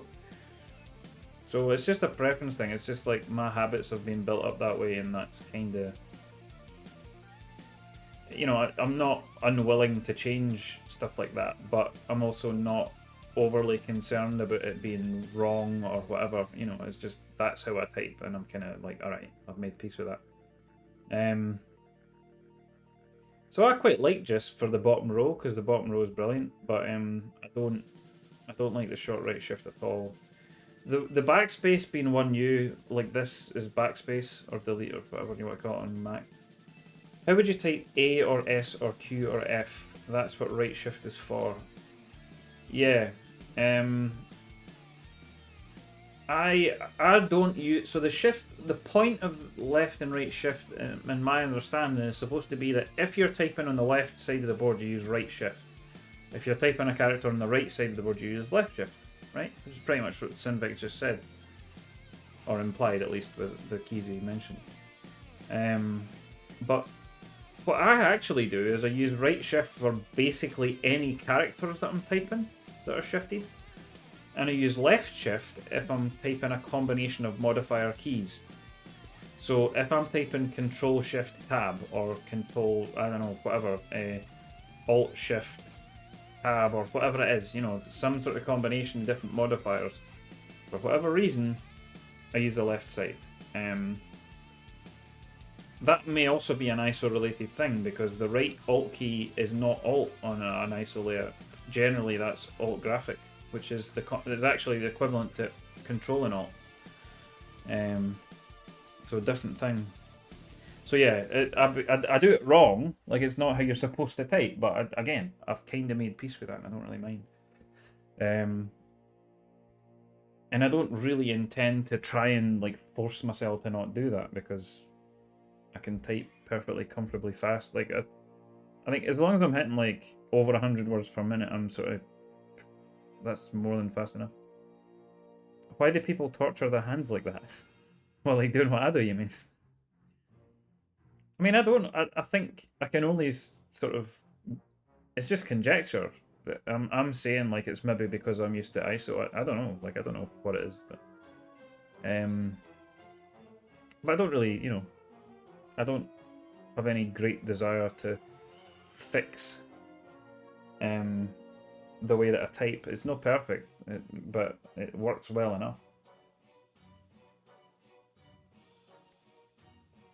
I think it would be different if I felt like I couldn't type fast enough to do the things I wanted to be able to do. Like if I'm transcribing someone talking or whatever, it's a bit more tricky. But like I rarely need to do that, and And if I do, usually I can kind of manage. It's a bit more. This is about the only thing that's like a bit of a struggle, because people speak quite fast a lot of the time. But like, I'm not a transcriber. That's not not that important. But the sort of things that I generally have to type for, like if I can, I'm fairly routinely hitting about 115, 120 words per minute, and that's kind of fine. But I don't know. However, and I think maybe the last thing I should talk about before I bugger off, this whole tetromino idea, right? Let's open that again actually, because I started doing that earlier. So this tetromino project, the point of this was simple. I found a keycap set that I really liked, which is MT3 by the way. And I wanted to be able to take a simple ortholinear grid layout where there are no stabilizers, every key is equal, and it's very, very easy to lay out the traces on the PCB and everything else, and use that as like a fairly simplistic project to make and build. And also as a test for whether I would like ortholinear. Two problems. Well, three, arguably. Problem one, which is the problem I have with every design that I try and do. One of them is that I don't know what the hell I'm doing with designing cases, basically. It's a point of frustration for me because I don't have the experience, and I'm just not very good at using CAD software yet. Like, it's kind of doesn't come naturally to me anymore. I used to quite like CAD software a long, long time ago when the software was significantly different. And I'm talking like back when Windows 98 was the de facto thing. So, you know, times have changed, but I'm older. Operating systems have changed a lot. Computers have changed a lot. The software, the way the software is designed and laid out has changed a lot. So a lot of things are not the way that they were, and for whatever reason, the combination of factors is such that now I don't really know what the hell I'm doing with CAD software. So there's that. There's also, and I could solve that problem by using an existing case, obviously, right? If I was to make this one column wider, it would fit quite neatly in a standard 60% case. Because if you look at the number of rows, it's the same as a 60%. You've got number row, and then your QWERTY block has 3 rows, and then the spacebar row here. The only difference is it's a column short, so I need to add in one column, right? So I could do that, and then just put it in a 60% case. But then I need to find more keycaps, more switches, more everything, you know. And also, one of the stated goals of this project was that it would sit neatly on top of my laptop keyboard, which, I mean, to be fair, a 60% still should, depending on the particular case, but it still should. But I don't know, you know, I need to be careful what stuff's going on in the bottom, and, you know, it's not going to damage the keyboard underneath and all that, because I was going to sit this on top of my laptop keyboard, basically. So that's the thing. The other thing is, if I put it in a 60% case, it's going to be more difficult to route the traces and therefore less elegant to look at, because this MCU isn't going to fit as tidily. Exactly, Sinbike. The controller becomes a problem, yeah. So it's kind of less ideal to use a pre-existing case. I could do it. I don't really want to do it though, that's the thing. Which means I need to try and figure out a case. You know what's really frustrating as well? See if I had actually decided and finalised a plate in a case for this board. I spent all day today at a makerspace in Northern Ireland that has laser cutters, 3D printers, resin printers, a CNC machine, fucking all of the stuff I would need to actually manufacture like a case I play, you know, all the stuff that I'm missing that I need and I don't have normally. I currently have access to this weekend, but this is not ready yet. Like I don't have the files to take with me to get printed, so or cut, which is annoying. And the stacked acrylic was the point. That was what this was going to be, and it probably will still be. But I still need to make sure I'm doing it correctly. Then you don't need to 3D model it, it's just vector files, yeah. I know, but I still need to make sure the vector files are right. And I need to still conceptualize it in 3D, right? I need to... I mean, I was modeling it in 3D just so that I could see what the layers were and, you know. I don't know if I've even got a kind of current version. Let me have a look.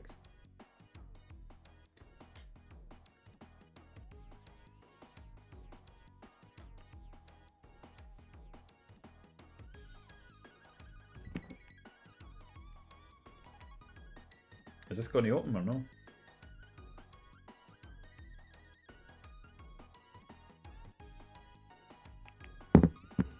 The fuck? Where's it gone?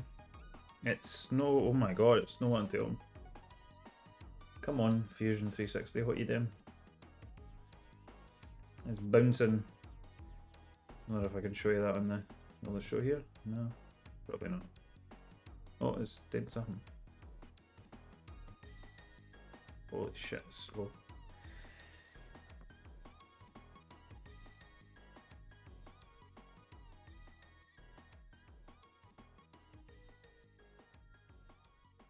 Still hasn't finished opening. What's going on? Why is it so slow? My god.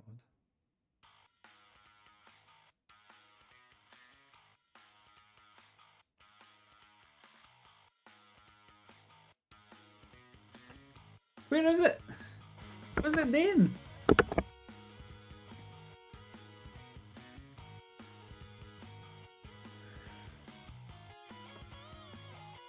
For the most part, you have 4 layers. The ones that go above the plate, the ones the plate, and the ones that go below the plate and the bottom piece. Yeah, no, I know, but like I need to the thicknesses are important, and I need to figure out what standoffs I'm using, and you know the distances between them is also important, and that also influences the design because it determines where I'm going to put the standoff holes and all that stuff. It wants me to fucking sign in. Are you shitting me?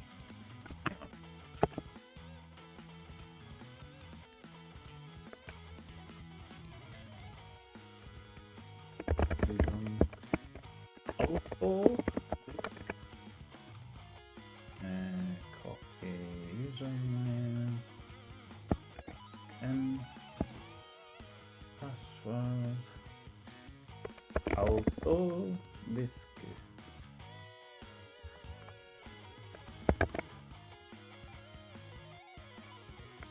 God, I need 2FA. Oh, disk 360 for it, yeah, right. Yeah. Are you fucking shitting me? Oh, that's the wrong username I was using. Ah, blah blah, went away. Change.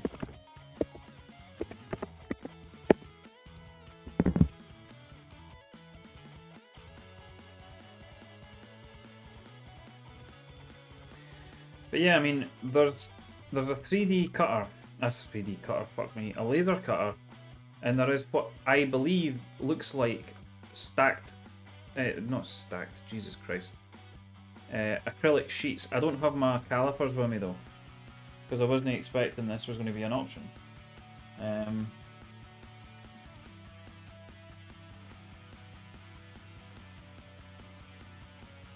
Let's look at this and see where I got to. Womp womp. Oh, what is this song? I know this. Mega Man? Yeah, it's Mega Man 3 apparently. So here we go. Right.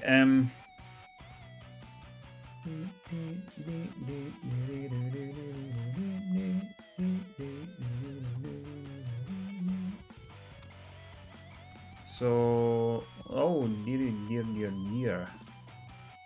Just look at this. So this is basically that's true-ish again. Mostly you just need to figure out how tall you want it to be and how thick your acrylic sheets are in doing that.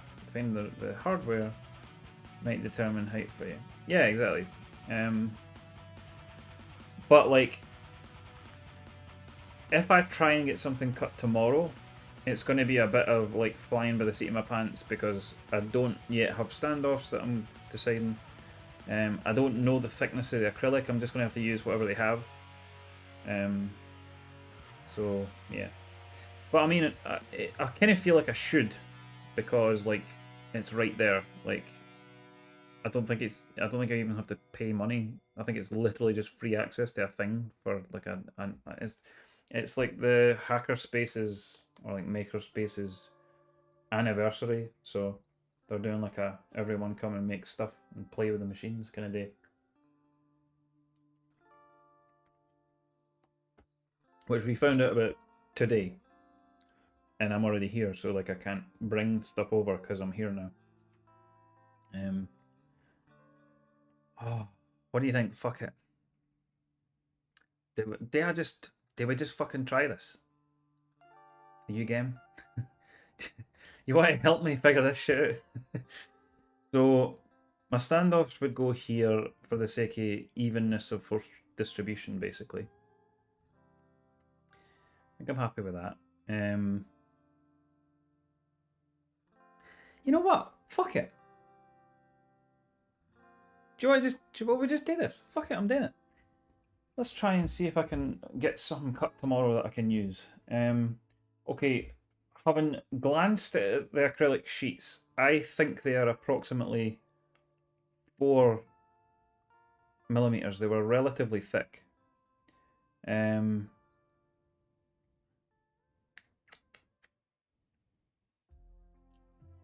Now, let's kind of go layer by layer here. Oh shit. So the bottom layer is going to be which way around do I have my controller pointing? Yeah, exactly. Always use a free opportunity, even if you call a proto to get an idea. Yeah, I suppose that's it. Like, if I fuck it up, then I've still learned something, right? Almost want standoffs along the top edge in on either side of the MCU for symmetry. Sure, I suppose we can do that. I mean, the main reason I didn't is that I feel like they're not needed. Because the point of these is to even out the force across the, the typing field basically across the bit where the keys are.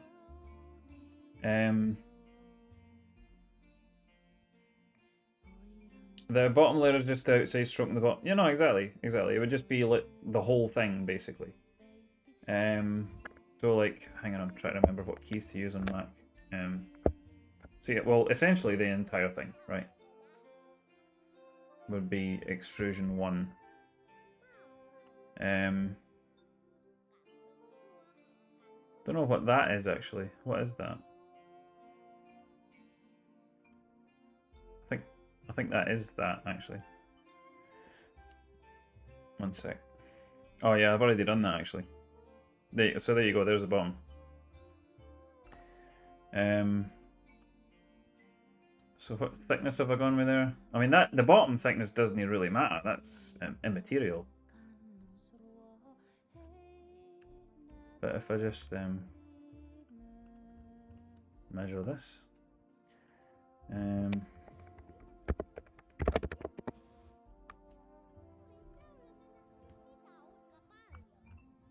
excuse me, what? How? What? No, what's happening there? That can't be right. Why is that huge? What? No. Right, wait a second. 19.05 divided with 30 is that. How many of those is that taking up? What am I listening to here, by the way? What the shit is this? I don't know. He's so evil. Okay. It's very nice, but I'm not in the mood for that right now. So 1, 2, 2 and a bit, maybe? That can't be an accurate measurement. What is it? What the fuck is it doing?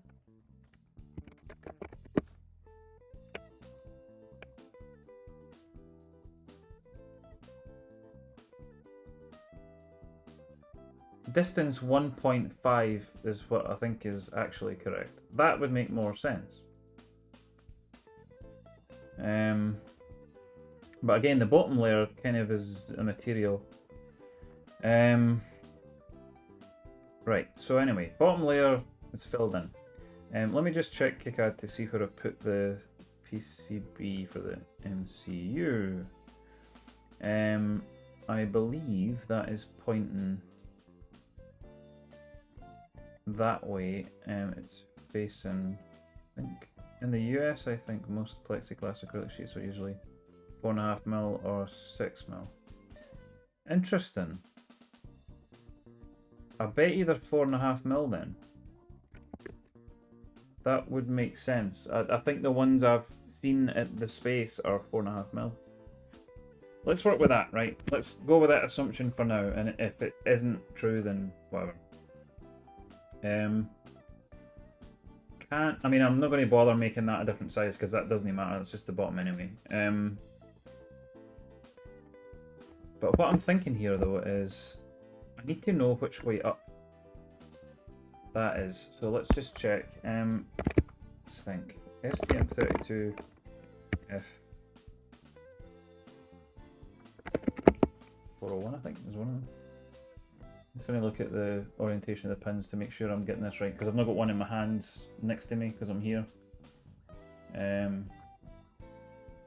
need the picture. CAD resources, maybe. Models. I just need a picture though, that would be fine. Just give me a picture.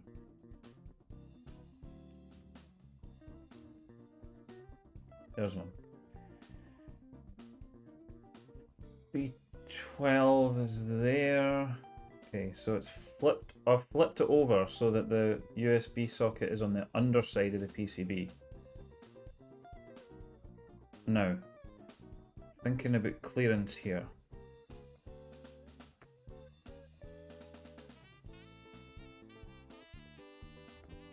Okay, so if I need to think about my... You know what? You know what's useful for this? Guess whose blog?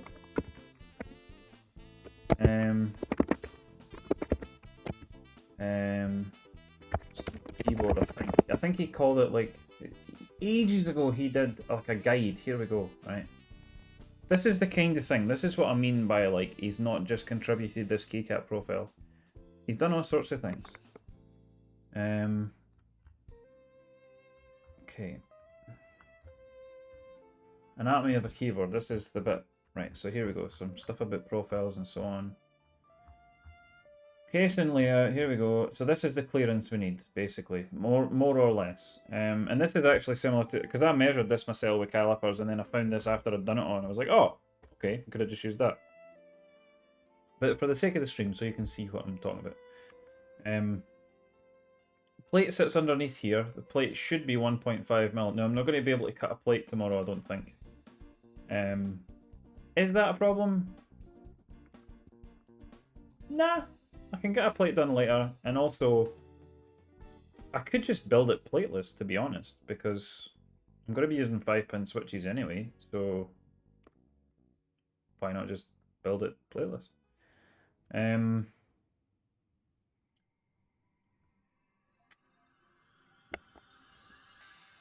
So we need, let's see, underneath here. No, actually, I don't know if that's just that part. Let me think.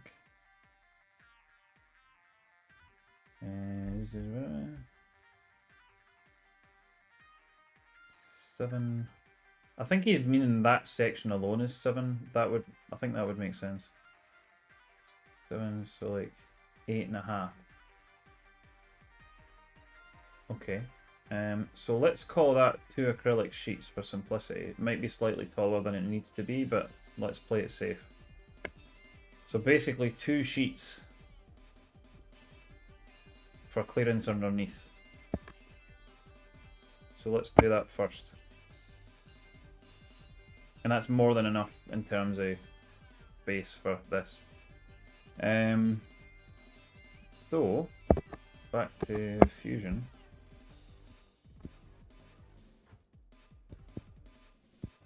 Hide that bottom for a sec. Hide that bottom. I'm very tired. What do we think? Should I put an extra 2 standoffs there or should I know? I don't know. I kind of almost don't... I kind of see what you mean about symmetry though.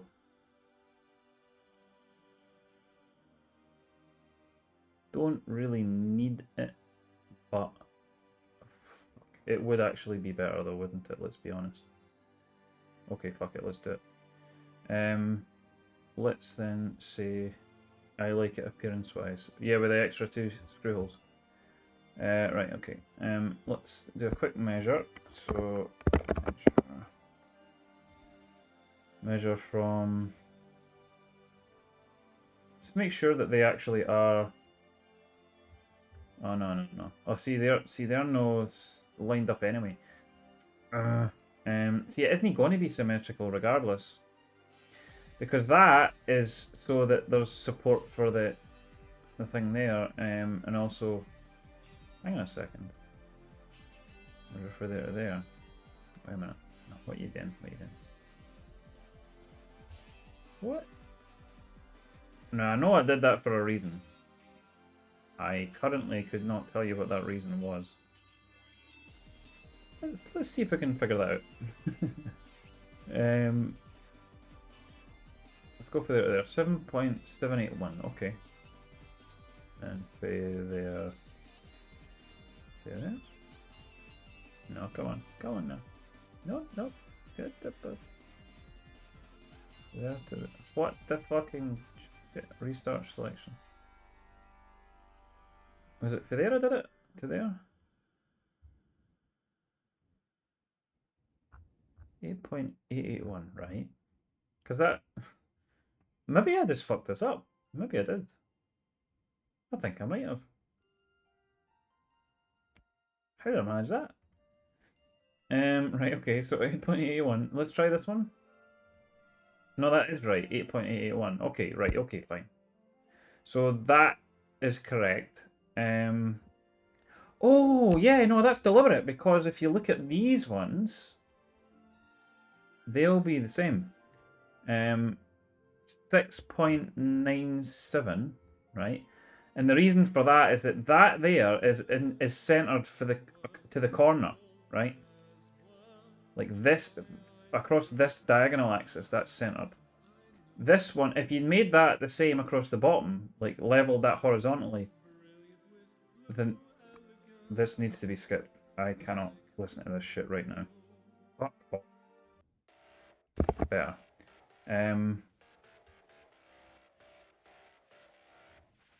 So if you look at that, 6.97, that one's centered vertically, so it's in the middle of this band, basically.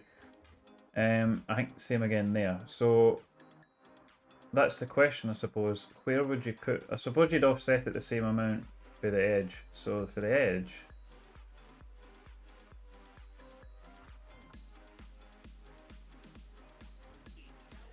3.81, right.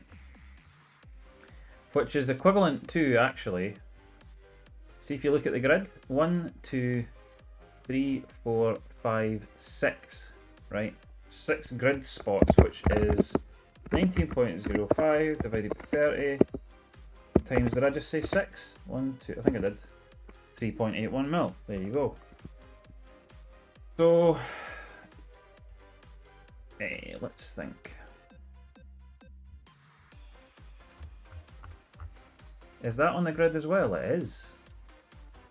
So I can just offset that by a different amount. So I have that just to go up. Let's just do a quick Will I do a sketch or something? Sketches, let's see. Case and plate. Why? What's happening? Why is it not letting me right click? What are you fucking shitting me? Do I need to close the measure tool? Is that what it is? Fuck's sake. That was dumb. Right. Choose edit sketch. There we go. So I'm just going to draw a line for a sec. So for here, I want it to line up with that, right? And I want it to be 1, 2, 3, 4, 5, 6. It would be there, right? That's where it would go. So I want to take this, duplicate it. Don't think that's a duplicate shortcut. No. No. Hang on. How do I duplicate? Move copy. Create copy.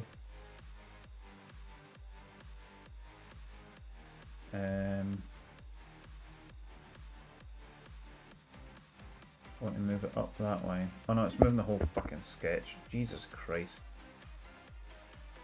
Right. Fuck's sake. Edit sketch. Yeah. Okay, move. Why is it not fucking hell, man? Sketch objects. There you go. Right, better. So create. See what I mean? I really want to be able to control, click and drag that. Can you do that? I don't like, do you know Fusion? I don't know what I'm doing with shortcuts and things. Control, Alt, click and drag. Ah, fuck knows. But see, like, create copy is now unticked, so... Fuck's sake, man.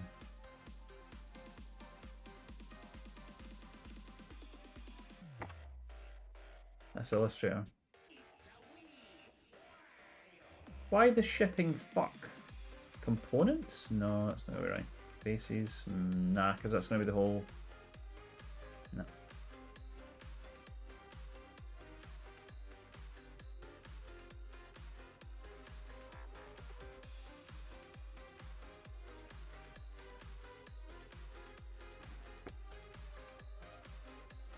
Genuinely, why is that not letting me...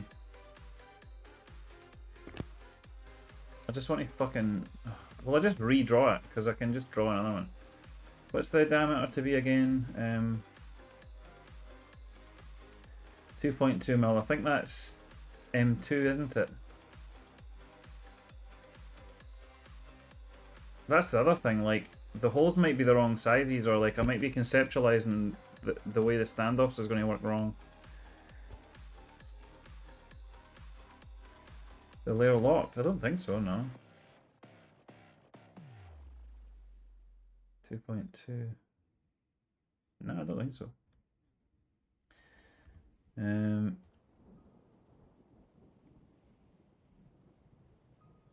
Copy. There we go. Does that work? Paste. I believe that has worked. Maybe. Possibly. Yeah, there we go. Okay. Wow. That was not intuitive at all. Oh, wait though. It's no locking it to the grid. For fuck's sake. Why? Oh, fuck off. Can I just... Get the fuck, man. What are you doing? M2 is 2 mil, yeah. Right, see while I'm doing this, right? Help me out here, because I'm trying to think.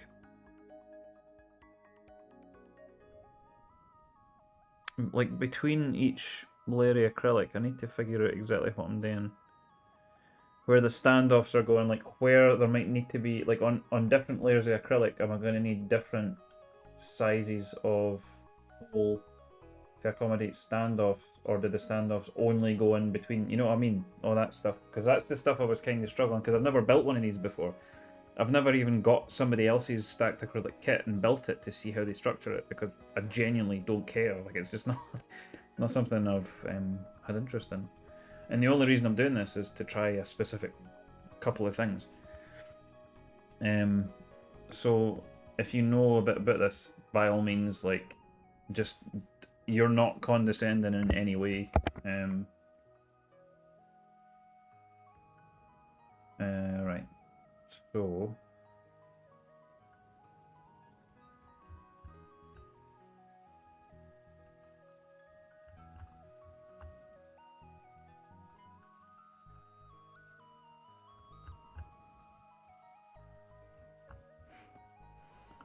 fuck's sake. There we go. Should be right, even if I go all the way down. I think that's.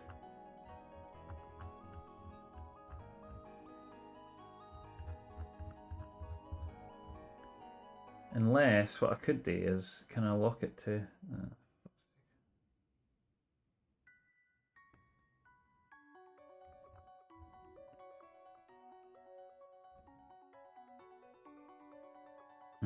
This is so annoying to. Can you not just lock to the fucking grid? For the love of God. What are these options? Translate, point to point, rotate, point to position.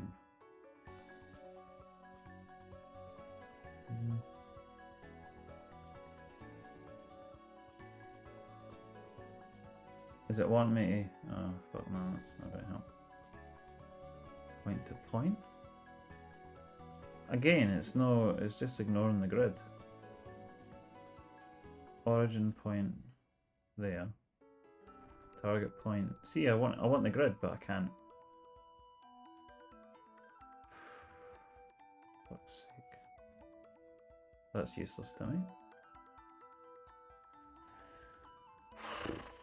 Do the strands of holes a straight drill through. Possibly use a tapped tube for the actual bottom. I don't understand that message, Warthog. I'm sorry. I'm very tired. What the hell is this? Can you not just bloody...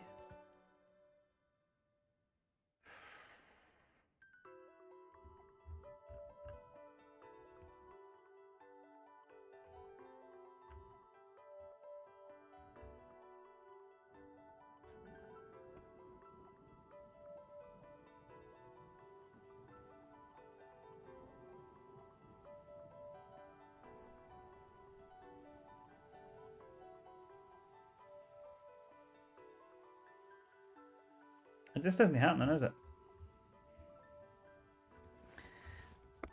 This was supposed to be easier than, like, because I can just calculate it, but it's such a pain in the twat. Right, so, let's just fucking do that then. 3mm diameter. Alright. I mean, I can make all the holes, I can adjust the, once the holes are placed, it's easy to adjust the sizes of them, at least. Okay.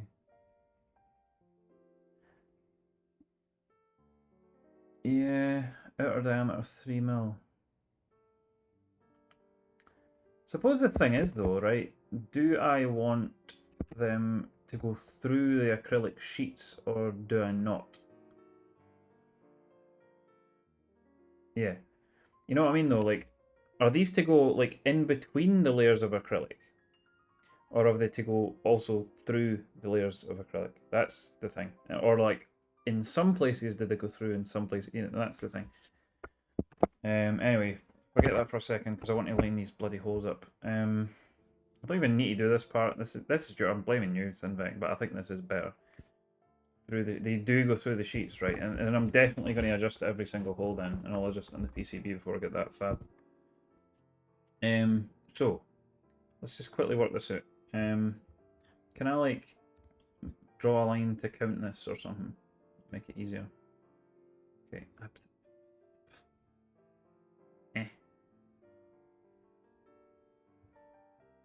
Those hold all the layers together. I suppose it'll like hold it aligned better as well. Screw it top and bottom to hold them down. Yeah. Right. Anyway, so I want to go from. You know what? I can just draw a line and it'll mean it lines up. perfectly. So it's to be, what did I say? 1, 2, 3, 4, 5, 6.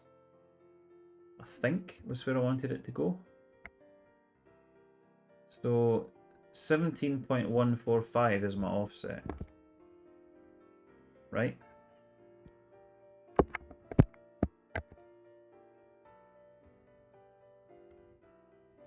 Seventeen 145. That should line it up perfectly. I think that's where I ended up earlier anyway, but I just wasn't confident in the measurement. There we go, done. And then I'll just offset that by the distance between the other two. So measure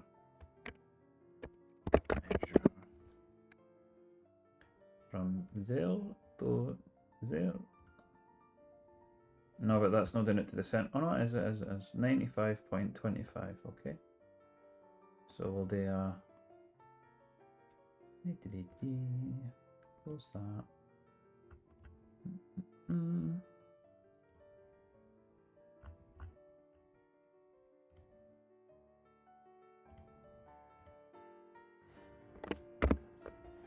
Offset. That. And... Oh, no, no, no, no. No, no, no, no, no, no. Oh, wait, no, that's not what I want, actually. Fuck it, no. Paste. So I want it to go up. What did I say? 17 point... Oh, no. What was that again? Anybody remember? Was it 145? Yeah, it looks like it. Okay, and then that way... Blah, blah, blah, blah.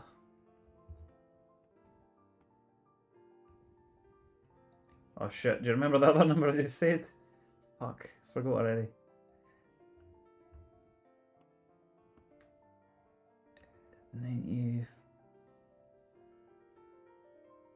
$5.25, I think. Is that right? Looks like it, doesn't it? Hey, I think we're good. Is that us? Finally.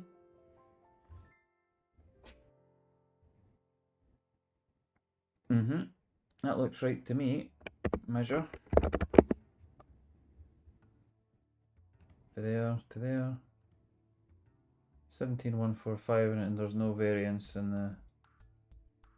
So that it's no... it's not a straight line. 17.145. Right, reset.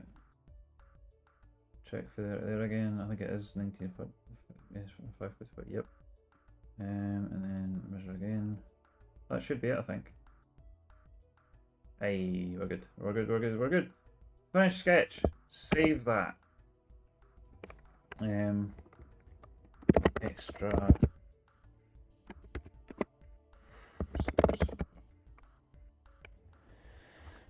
Right, we're good. I think that's us. I think that's got the basic frame. So let's make every single hole then 3 mil, right? Instead of, that's going to be a bit of a pain in the tits.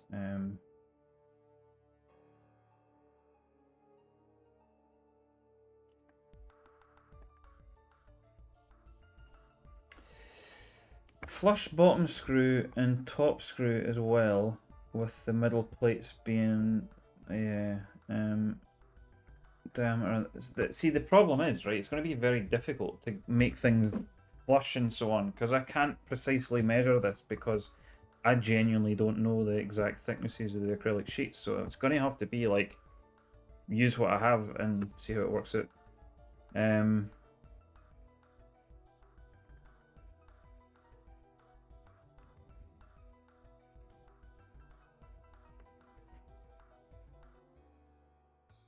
Worst case scenario though, I can just drill out like if I have a hole in a bottom plate, I can just use a drill bit to, or like even just a hand drill thing to cut out, you know, acrylic would probably cut fine. But I can drill if need be, is what I'm saying. Might be too brittle and break it, I don't know, but possible. Anyway, edit sketch again because it's no selecting. Here we go. Now, how do I...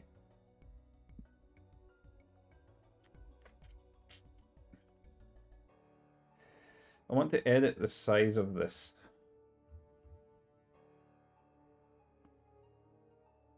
I can maybe offset.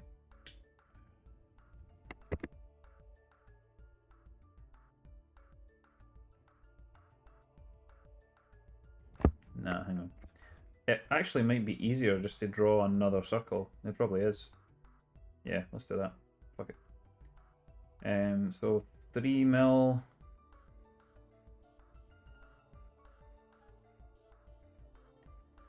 Thing is, I can't make it exactly 3 mil, wouldn't it? It would need to be like 3.1 or something, 3.2, I don't know.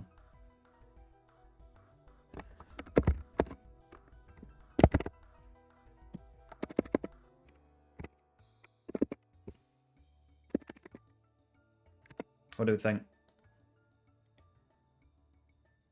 Again, it would be comfier if I had my calipers in my hand, so I can just look at the ruler line a bit here.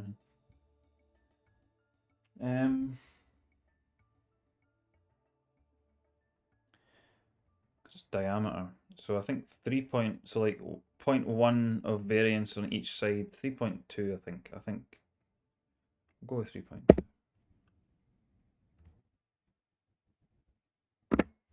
Like that. We'll just do that with each mountain hole.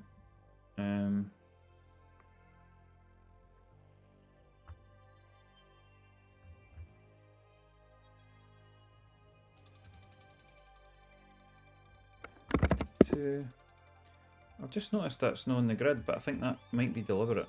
You just check the other side. Unless I changed it only for the USB mountain holes. But no, I don't think I did. I think I... Yeah, that's not in there. That's fine. Right, okay. It's all for a reason.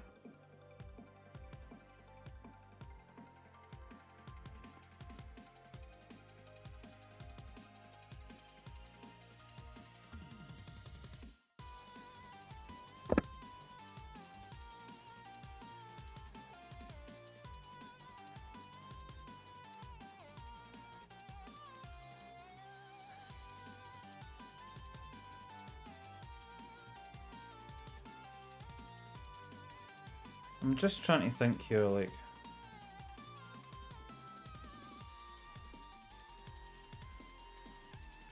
Yeah, they're aligned to... Yeah, it's fine. Okay, I'm just thinking, before I go ahead and do all these, do we think we're happy with that, or... Because the thing is, like, things like kerf, it's a laser cutter, right? It's going to be burning away material. I don't know how precise they're going to be at this space. Like, I really don't know.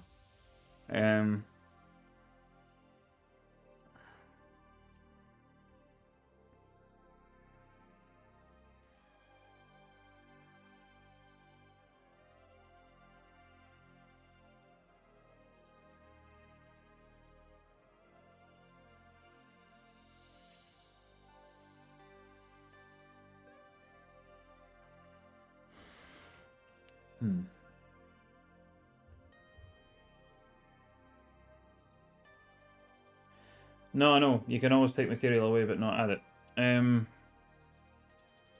However, that being said, it is a huge pain in the dick to adjust every single one of these holes if I have to.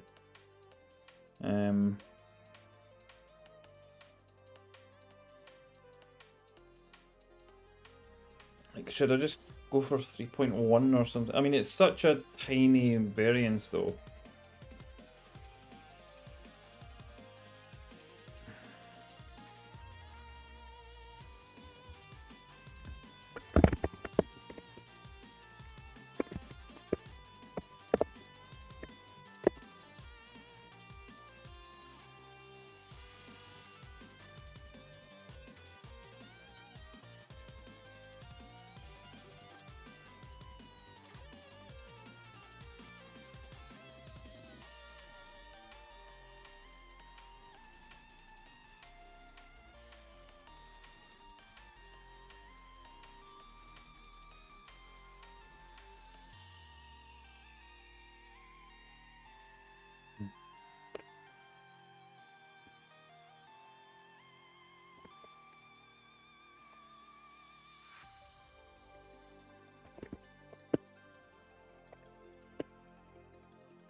Fit the standoff in hand.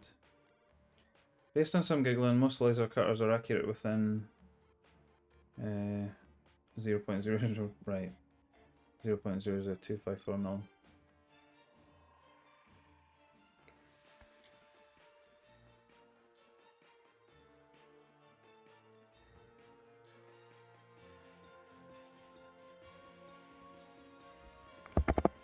Asking on a couple of Discords as well. I think I might.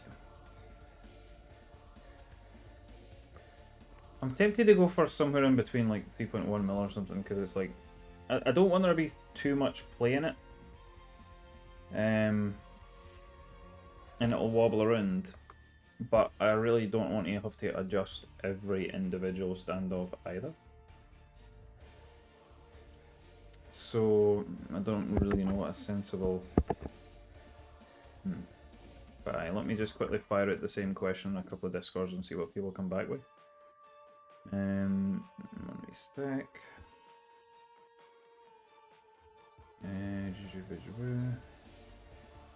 Case discussion.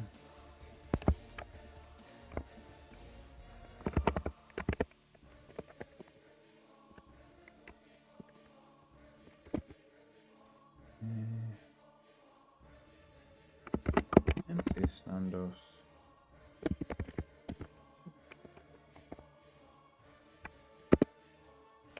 There we go.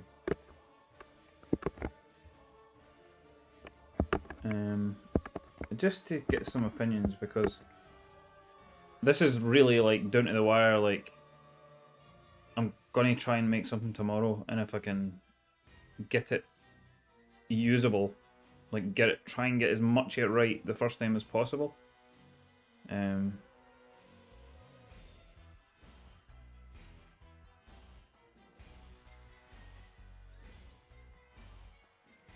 What are you saying to me, Simdak? Oh, it's the keyboard. Was I saying something that sounded foul and I didn't even realise? I have a bad habit of over-engineering things, like I did with the wafers desk, or in front of her room. Aye. We hear you typing. Oh, sorry. Yeah, there ain't no foam on the bottom of this happy hand keyboard, not yet.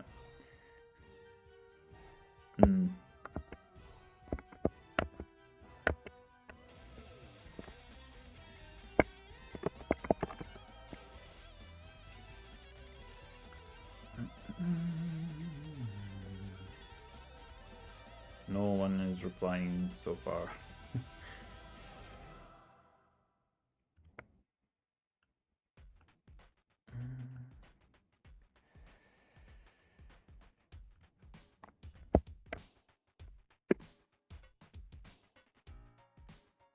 In all the Discords, and it's probably all the same people seeing it in all places, and they're like, oh, fuck this guy. Just ask the question once, man. Is the keyboard on top of the Mac? Yes. Yes, it is. So that'll be why I'll be like belting the microphone.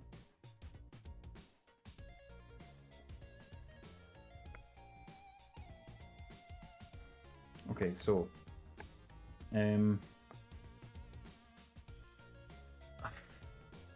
I might do like a 3.1 or something just to make it pretty tight. Don't know.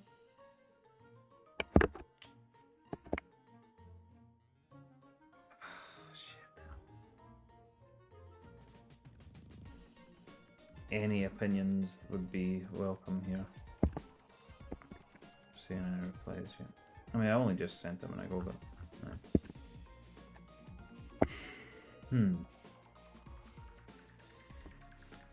I can't spell even on a good day. So since we work from home, the wife wanted a desk in the bedroom, but we do not have the room, so I built one that sits in front of the window in the bedroom, but it can be folded down against the wall when not in use.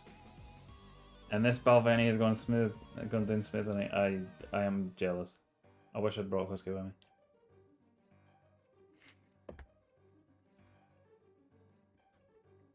I've done it before as well.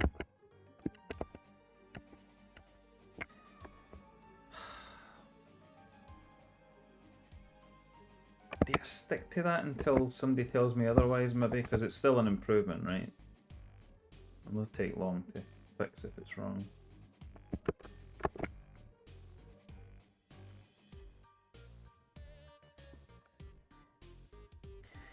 To be fair, I could also pack out 3.1, you think? Alright, fuck it. Fuck it.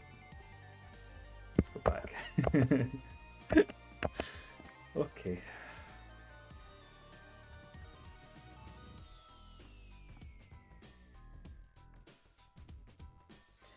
No, that's it. I don't know what the standoff tolerances are going to be. 3.1. It'll only take a minute to do this anyway. So if I need to redraw on it's honestly no problem. Another circle. 3.1.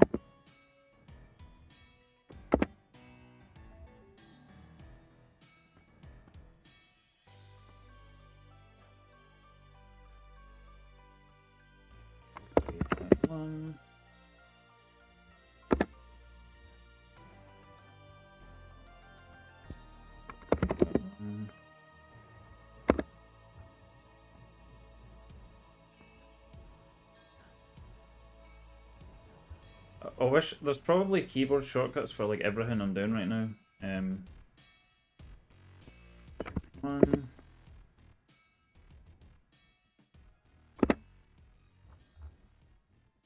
You know what? That's going to annoy me that the thing's in the wrong orientation because they're the same.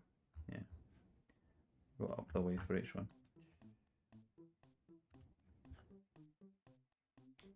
When someone more knowledgeable does reply, it can be adjusted. Yeah, it doesn't. It's not hard to adjust. It's just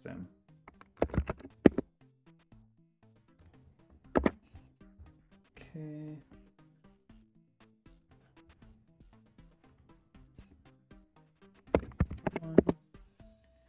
I mean, it's if I do this and it's kind of wrong, if I like created a shitload of those, I have. Oops. The PCB fab will need to happen later anyway, so 3.1.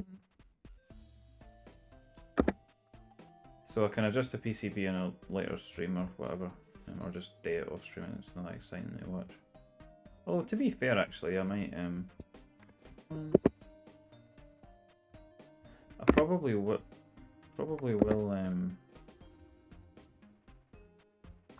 stream the Tetromino thing once I figure out.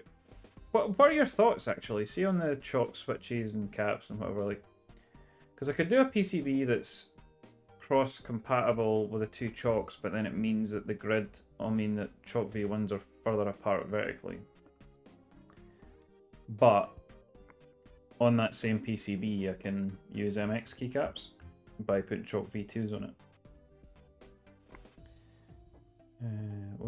There could be a way to multi-select. Oh, I'm sure there almost certainly is, but I do not know what that would be, so just down it. This is a free proto, so nothing hopefully out of pocket. Yeah, exactly. But I still don't want to make it, like, there's no point in doing it if it's totally unusable, right? So it would be good to be able to, even if it's like a bit rough around the edges, if it's at least going to work, then great.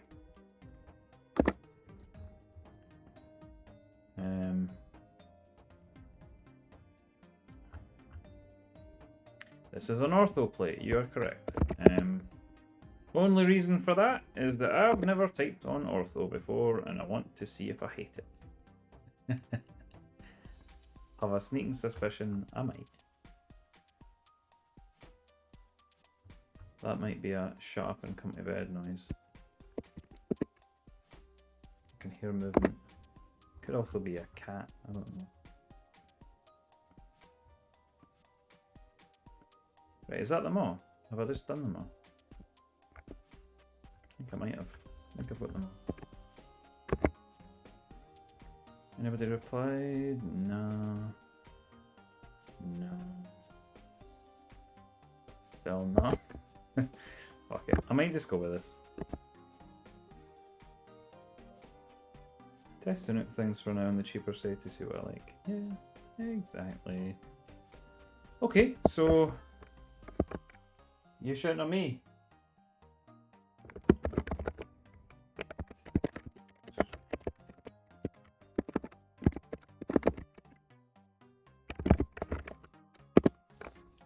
So can extrude that. Just ditch that extrusion because that's useless to me now. And the bottom is useless to me. Why is that? Oh, right, hang on, delete. There we go.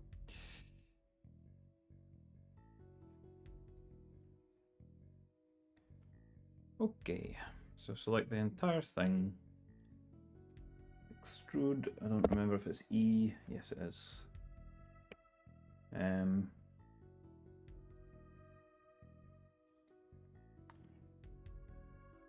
The thing is, I could just make 2 PCBs. I could make one like normal MX1 and then one for chalk. I could also do one for V1 chalk, but then I need to redo the whole case, so that, no, that wouldn't work. Let's just stick with this, and I'll make 2 PCBs, one for chalk, one for normal MX, and I can just swap them out. Let's do that. The chalk thing is a secondary objective. I kind of don't care as much about that anyway. Anyway, sorry, I just realised I need to deselect the screw holes, so... Oh no, wait, not like that. Blah, blah, blah. I don't know what I just did. I pressed W. Profiles. Can I deselect here? I think I can. I think this is the point at which... Yeah, see how I'm deselecting all the screw holes.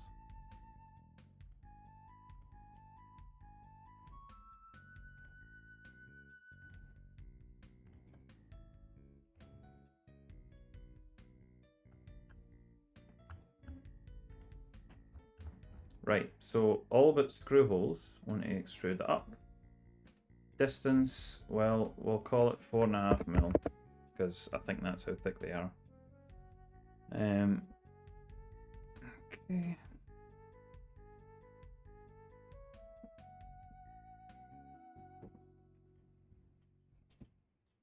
That looks right to me.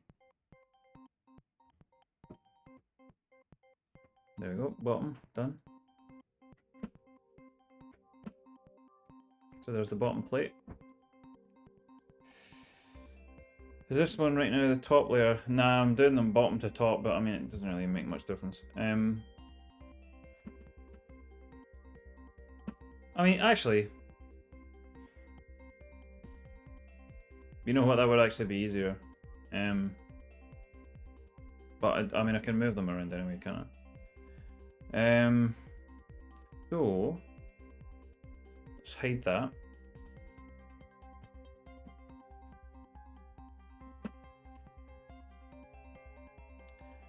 Bottom and top plate need to... yeah. Wait, why do they need to be 2.2 mil holes? So you're saying the standoffs don't go through the bottom and top? Like just the screws maybe countersink the holes or something, but... Oh, fuck, if I'd known that, I would have done that differently. Right, hang on. Fuck. Because if that's the case, I kind of needed those screw holes. What the hell is going on here? What the fuck? Alright, okay. Okay.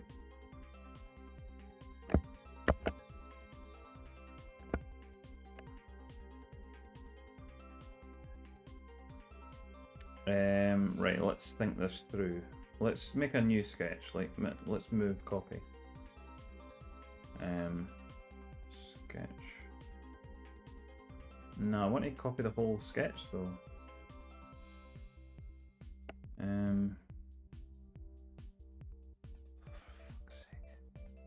Copy.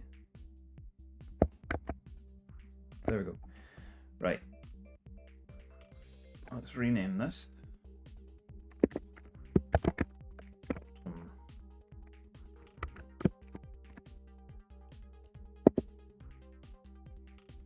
Why did that not rename? Oh. There we go. So it's an exact copy of the same sketch, but it means I can make the holes different. You know what, actually?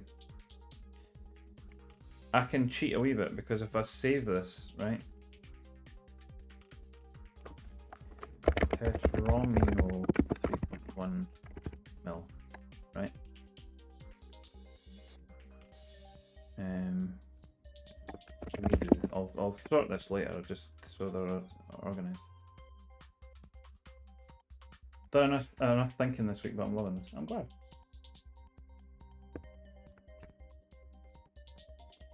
And I genuinely appreciate, like, this has helped me as well, so thank you. So I've saved that as a, so I'm going to undo back, because I can import, like, I'm just going to undo so I've got my 2.2 mil holes back. See what I mean? Undo, I'll just hold undo for a while. There we go, nearly done. There you go. So there's my 2.2 mil holes back for my top and bottom. And then I will export that. From 2.2 mil. There we go. Cheat. When in doubt, cheat. Rename that. Oh, hang on, finish sketch. So top, bottom, 2.2. We'll copy. Oh, no, we won't. We will import a sketch from. How will I do this actually? File.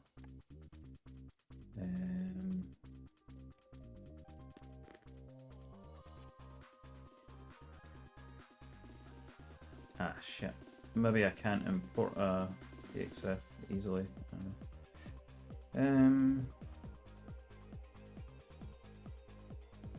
Yeah, exactly. The middle layers are the wider holes, and yeah, fine, makes sense. I'm just trying to figure out how I can import. I just like new drawing. No. Ah. Anyone know? Balls.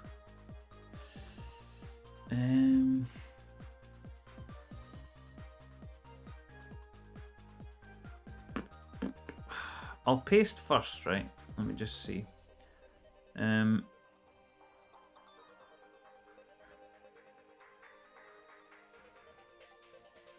that might help soon back.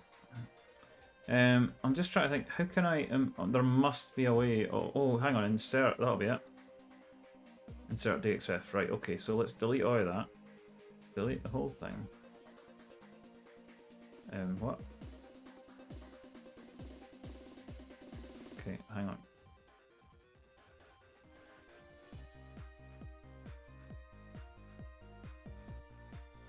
I'll leave that in place actually. No, wait. I'll leave that. Yeah, so delete this. Delete. Or you're not going to delete? There we go. Didn't like that very much. Right, so delete that as well.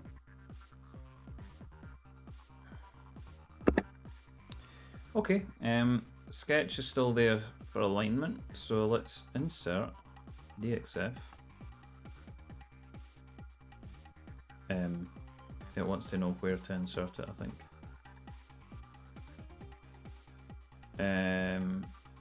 Select file. Right, 3.1 holes.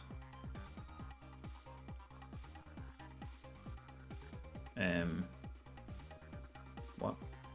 I don't know what's happening. What, is it just like failing to do it, or what's going on here?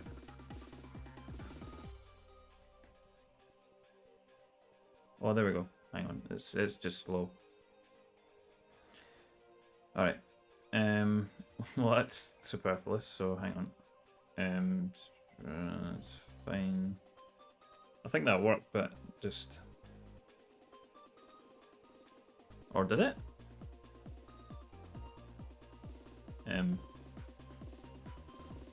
Let me just look. Ah, it did. Because if I hide that. Wait, what? Did it insert it into the other sketch? Oh, fuck you. Come on.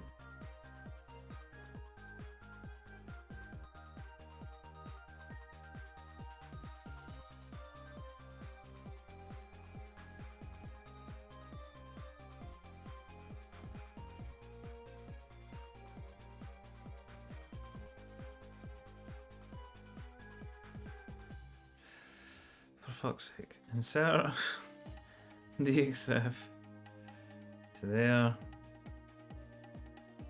File. Fuck's sake, man. That's fully my fault with just no understanding how this fucking program works, but... Now, is it now doing it? And it's just slow? Yeah, there we go. There we go. There it is with my bigger holes. But... what is it doing with it? What the fuck? Alright, it's going to insert it into that layer, okay.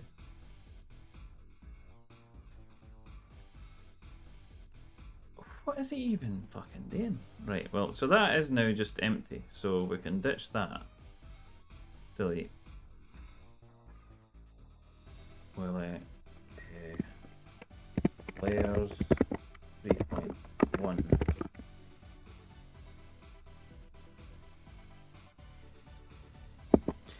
I also hate the 1U0 on most 1800s because I hit that left side of the 0 key every time.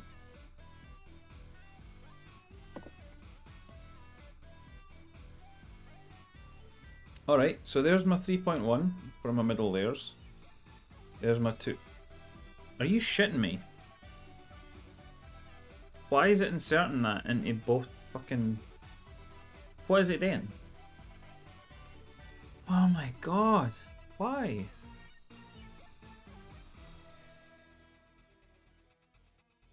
I can just go in and delete it. Fuck it. I don't care. Oh my god. It's just because it'll make it more awkward to extrude, that's all. So... hang on. I want to search. I want to delete. And then select multiple objects.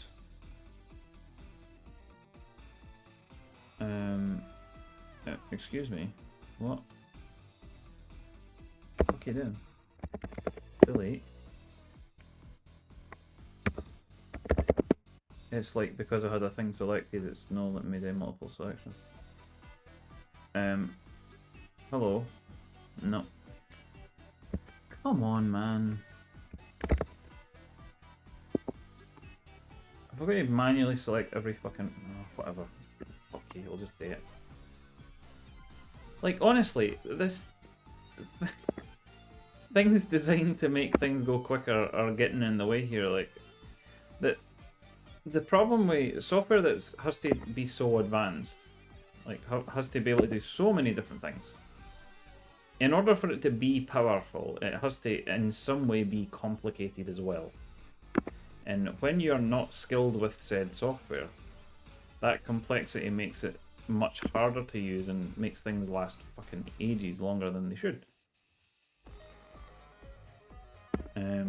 Which is kind of frustrating. Yeah, I can't deal with not having a numpad. The Happy Acting keyboard's great and all that, but I miss my numpad whenever I'm using something that small. But on the laptop, it is useful having a Happy Acting keyboard sitting on top of it because it's the right size. And this is... see, this the beauty of this. Left thumb will be a modifier, and then my right hand will be the numpad. That's one of the reasons I'm interested in ortho. Anyway, so... finish sketch then. So there's my 2.2. There's my 3.1. Make sure that actually is the case.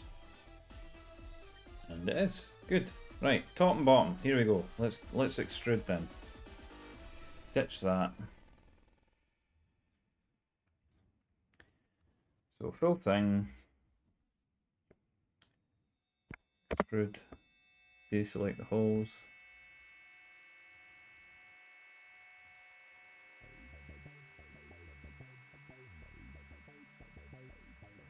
Now let's have a think about the top layer as well, because my top layer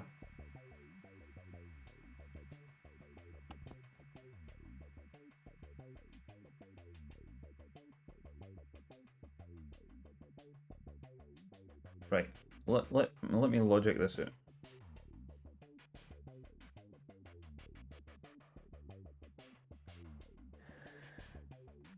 The top layer needs to have obviously the open section for where the keycaps are going to go, right? So that whole bit there.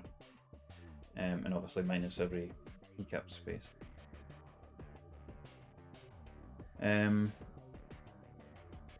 Doesn't need that to be open. It'll basically be that, won't it, without this? Can I highlight them, like, to deselect? Yeah, I can. So that'll be my top, right?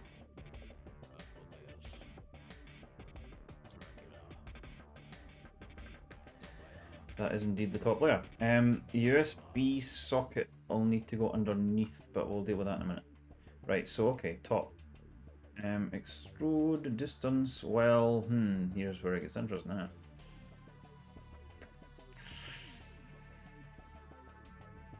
That one would be good to have.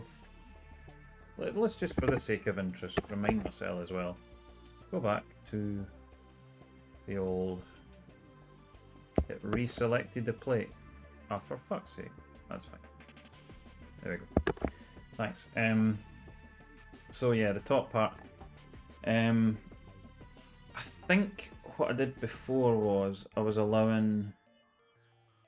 Oh no, I can't remember now. I think I was making the top part like 7mm, so that the keycaps would sink partially into the edge of the case, but not entirely. So 8 would probably still be okay. Like, it's not going to matter. So basically 2 top layers.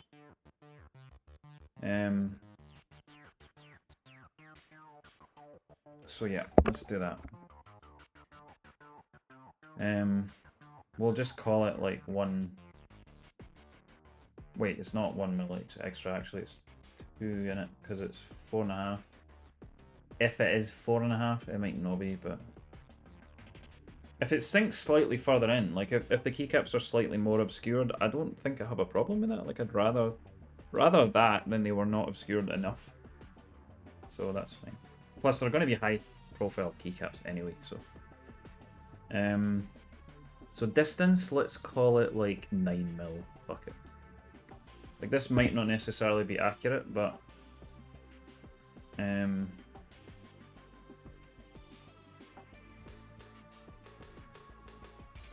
then I'll just kind of grab it and shove it out the road. Hang on. Move. No. Where is the next run? There we go. So, like, bodies.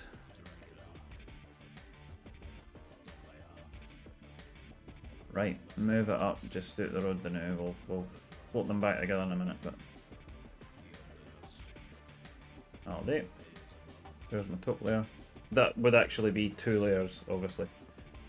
We'll hide that so we can do the rest. I'll just do top.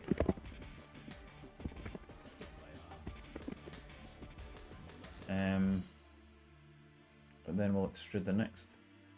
So next layer down is going to be one of the middle ones. So why is it still showing? Oh, there we go. Just because I had it selected. There's my middle layers. So here's where it gets a bit more interesting. That's covering basically down to here, I think, isn't it? So next thing is going to be underneath the plate, because the PC. Well, sorry, underneath the PC. Well, do I want a plate? I can't do the plate yet anyway, because it's going to be the wrong thickness for the plate. So that's fine. I'll do the plate later. I might not even do it with a plate initially. I'll just maybe make a plateless build to try it, because I've never done that either. But underneath the plate even, I need minimum 7mm clearance. So let's just again go for 9mm, so 2 layers. However,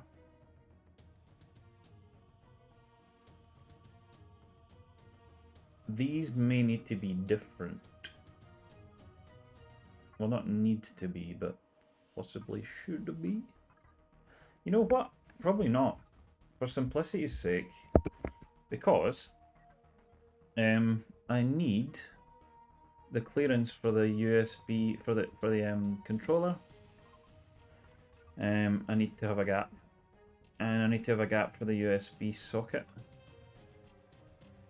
which will be coming off the bottom of the PCB if you look at KiCad.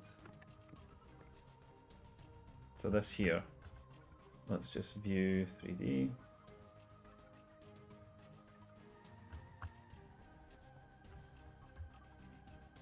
So underneath there, oh, you would have the PCB. Whoa. So this here is where the USB socket's going to come off, basically, off the bottom side. That's why the pads are there.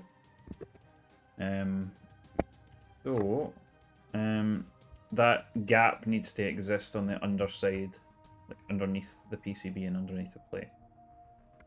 So that fusion, what am I doing fusion?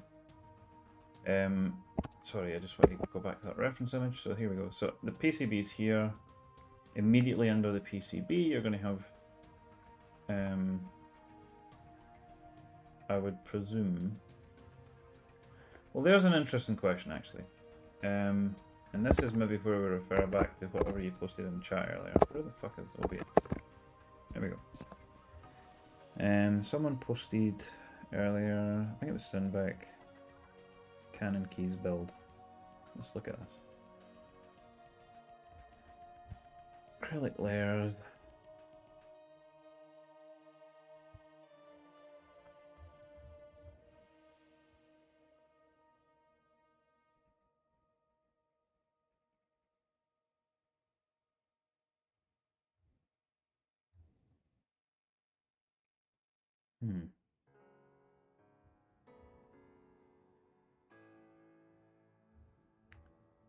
Right.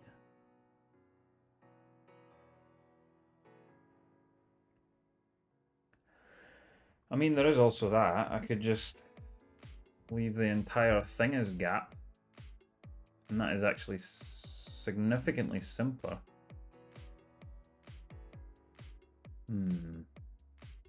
Let me look back at mine for a sec.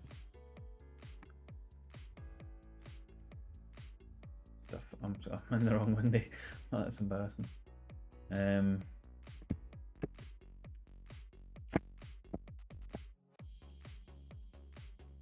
Ooh, so bottom plate done, hopefully top plate done, and then for the middle with the cut. Yeah, pretty much. Well, I've not done the bottom yet because I undid that, but yeah. Hang on. God, it's getting late. Fuck. The USB-C any mounting. What do you mean by that? I'm not sure I understand what you mean. So what I'm thinking is, do I actually want there to be acrylic here? You know what? Why not? Like, it kind of adds a wee bit character to it, so fuck it, I'm sticking with this design. What do you mean the USB-C any mounting? It'll be on the PCB, like it's just going to be not on the case or anything. But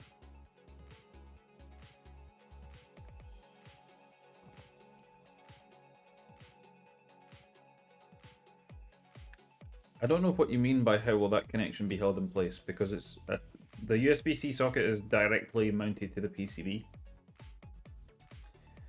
So there's not going to be any mounting on the case, essentially. And the only reason it's on the left-hand side is so that I can take like a tiny wee short cable out and into the left side of my laptop. That's it. It's the only reason. And like, I'm always going to have something on the right-hand side. The cutout's thrown me off. All right. Maybe because of these, like that, those screw holes are not to screw in like a USB socket mount or anything. It's just so that there are screw mounts on the sides to kind of support, to some extent, the USB, you know, the gap there, so that the case isn't like flopping around or whatever. That's all. So I think that there is essentially going to be middle layers, isn't it? The highlighted section, I think. In which case, is that right? I think it is. Extrude. Distance, well, again, is going to be 2 layers, but 4.5 by 2 is 9 mil-ish. That should be that, pretty much. And then again, move. No, not extrude. No. Just meant you have to search.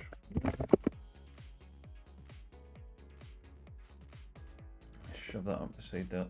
Oh, I've hidden it, of course.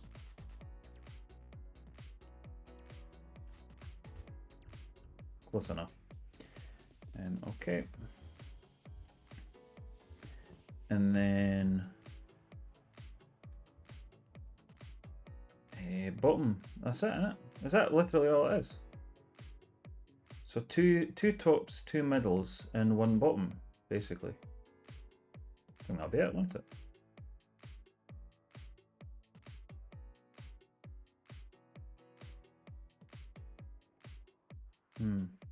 Need to make sure my clearance is going to be sufficient. Let's think that through before we do this last extrusion, because oh, that's this I need. So what I've got at the moment is effectively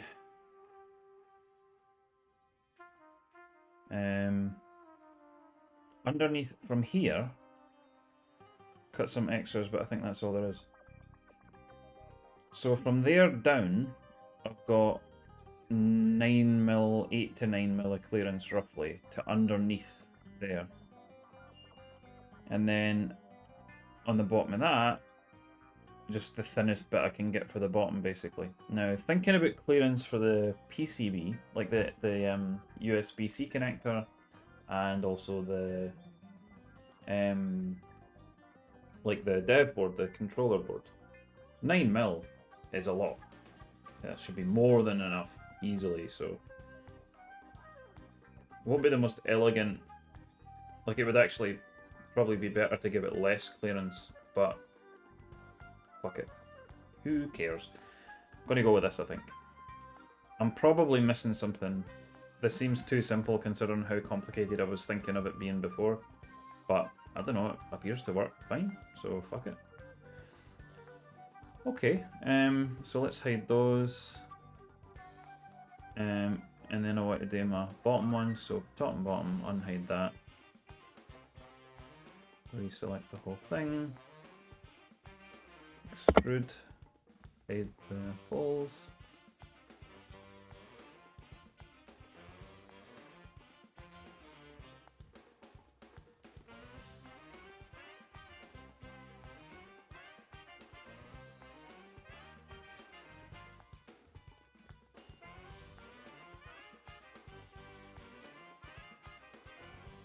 And this one, let's call it 4.5.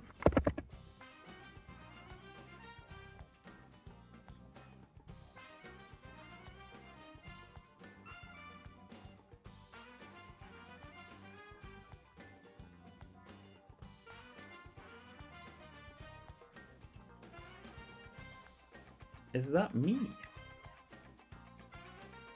Let's see for the side view. Unhide them. I think that's fucking it. I think that's it, isn't it? Move.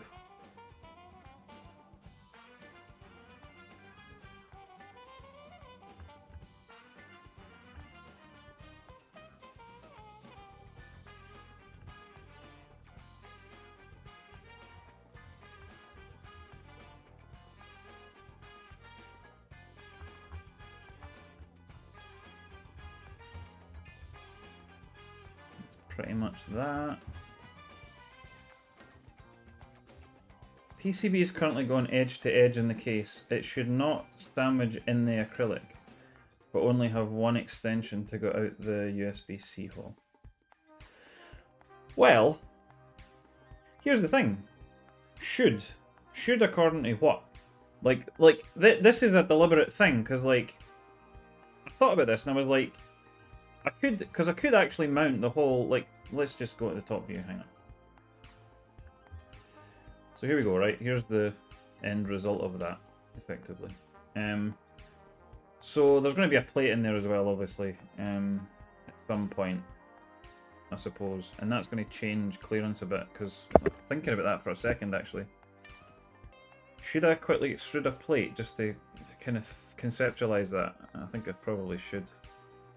It's going to be in the middle bit. So, plate...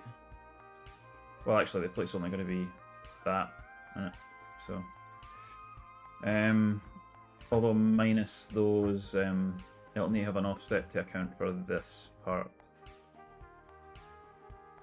So it'll be slightly smaller.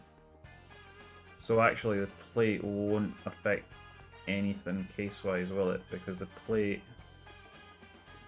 plate's going to be mounted effectively on the PCB rather than the PCB being mounted on the switch on the plate, so that's fine. Should, according to, we would end up with an air gap between the plate and the PCB unless the distance between the plate and the PCB is exactly the same thickness as the acrylic sheets. Right, hang on. I need to think that. I'm very tired. Let me just look at the side for a sec. So, on head close. Yeah, so you're going to have like a gap here, basically. Well, I think no, because there's enough clearance under here that there's just going to be as much space as you give it, right? How's the plate being mounted? Well, that's the thing. The plate can either be the entire size of like this whole width and then just go like that, or it can just be inside the this is designed by desperation because I'm just trying to get something made quickly, basically. So, like, let's hide the sketch for a sec. So, see if you look here, right? This opening in the middle, sandwich mount was what this design is currently doing. Yeah. So basically, the PCB would be the entire out width of this, essentially. So it's, you know, the PCB goes underneath this and everything because it's got the controller in it, remember? So from the side view, you would see the FR4 in the sandwich, right? Now, what you're saying about the PCB would have to, the thicknesses would need to be the same, but if it's plateless, which it will be to begin with at the very least, then the whole PCB can just be a layer in the sandwich. And if I later add a plate, effectively the plate can just be inside that opening so that it's not mounted on anything other than the PCB. So the PCB is what is receiving the force, essentially, for the typing. And the plate is more just an alignment thing. And if sandwich, then there needs to be a cutout for the controller. There is. Oh, well, there isn't, actually. There should be. Oh, no, wait, there is. There is. That's just if I hide the top. See? So that there is the controller. This cutout here. Yeah.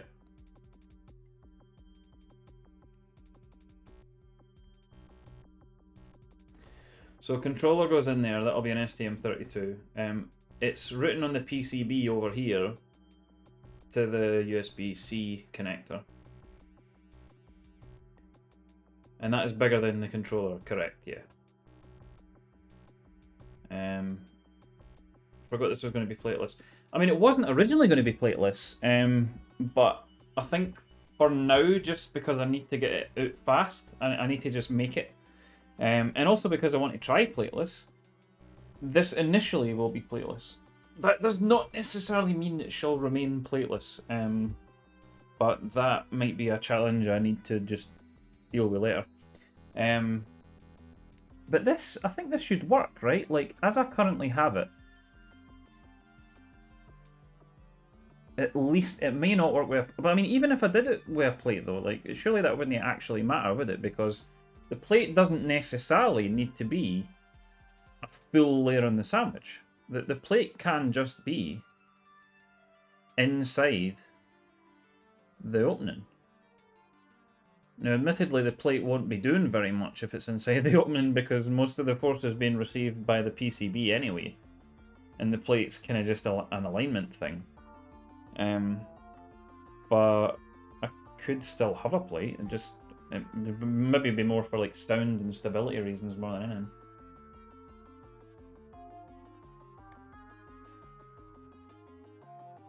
But yeah, okay. So this should actually work, shouldn't it?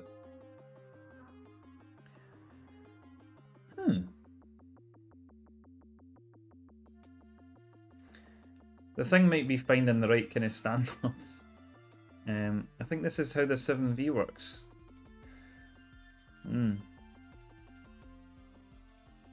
I also can't wait to see how this works out. It might work out horribly. It's like been done as quickly as humanly possible, based on me having no fucking knowledge of what I'm doing.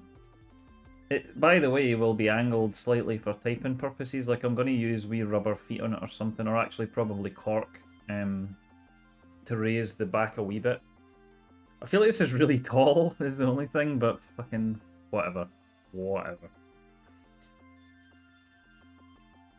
Still going to be less tall, I think, than... Hang on. I don't have a ruler or anything. Oh, there's a fucking ruler right there. Eh. How tall is a happy hunting keyboard? That's the thing. So, this is... What is this? This is 9mm. Hang on, plus the top. That's going to be quite tall, actually. Yeah, it's quite tall. Does look quite tall. 9mm plus 9mm plus 4.5. What's that? 9... I can't do maths this straight. 9 plus 9 plus 4, 5. I hate using numbers with a numpad. 22. That's quite tall. That is quite tall. 22.5mm. You know what? It is still slightly less tall than the Happy Hunting keyboard. And it can be made less tall by using different acrylics. So like if the first one works as a proof of concept, then later, maybe have an extra middle plate cut just in case it is needed to be a tad higher. Yeah. To be fair, right, the acrylic that I'm going to be using if I do this tomorrow, I don't even know for certain that it is acrylic. It could be something else, and I'm actually slightly concerned about cutting it because, like, I don't... Because I asked the guy what the plastic was, and he's like, oh, I don't know, it's just plastic. It's apparently sliding doors from, like, a cupboard. Some business was going bust or something and had to clear out an office. And while they were clearing out, they were like, it's going to cost us a fortune to get rid of all this garbage.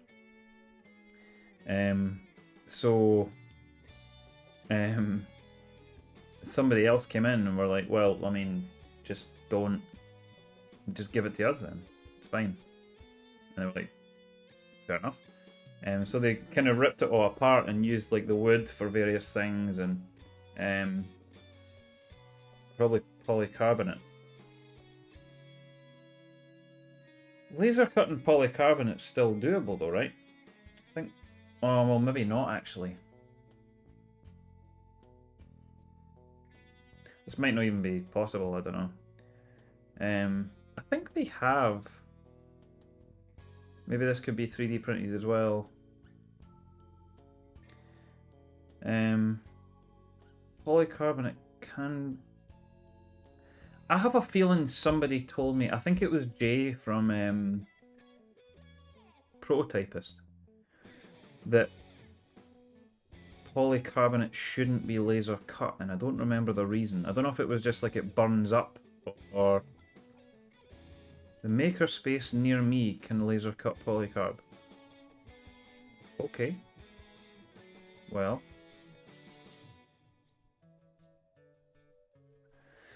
Alright, well.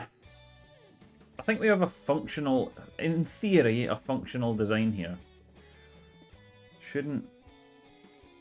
might be a different thing.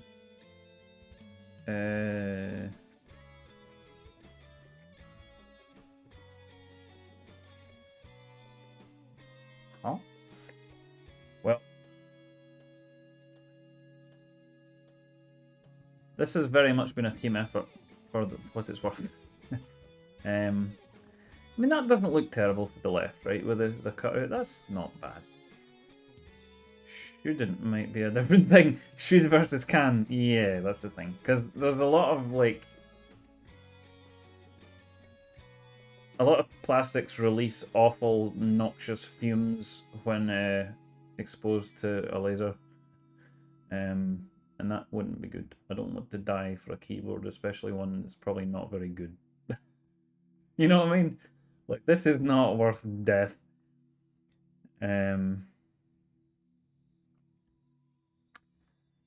Okay, so there's my top.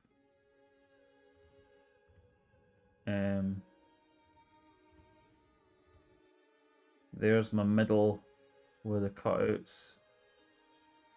And there's my bottom. I think that's okay. First photo. Milestone.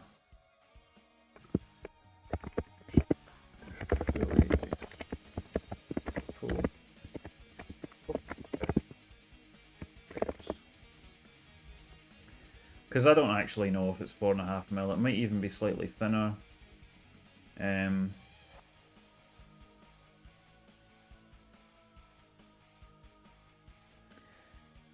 So the next thing will be basically deciding what I'm doing with the PCBs. I might even do that next stream. Or maybe it's a good idea to save that for like another day like this. In fact, fuck it, I could do this while I'm here probably on another day. Like maybe Tuesday. If I can do a stream on Tuesday, then great. Well, we'll see how it goes.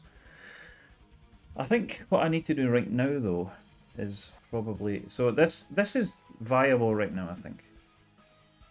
Super quick proto created by 3 novices on Twitch, exactly. I kind of like, I mean, obviously it helped that I had the sketch already to go, other than the 2 additional holes and stuff. And like the major help there was that you pointed out that I needed the middle layers to be wider holes for the standoffs. I thought the standoff would just sit in between layers, so I need to get like a bunch of small standoffs, sort of stacked between the layers, if you know what I mean. And didn't know that wasn't the case. So thank you for that. And I think what I would like to do is I think when I get this, I'll try and countersink the screws on the bottom somehow. I can do that easily enough. I think there'll be various ways of doing that, so that it doesn't have like screws sticking out the bottom onto my laptop, basically. Probably do the same on the top. I don't know, but it might be messier on the top and better just to have them sticking out on the top. I don't really know. But I'll look into getting fixings and things maybe tomorrow. But yeah, that'll be good. That'll be good. So we've got a working Tetromino then.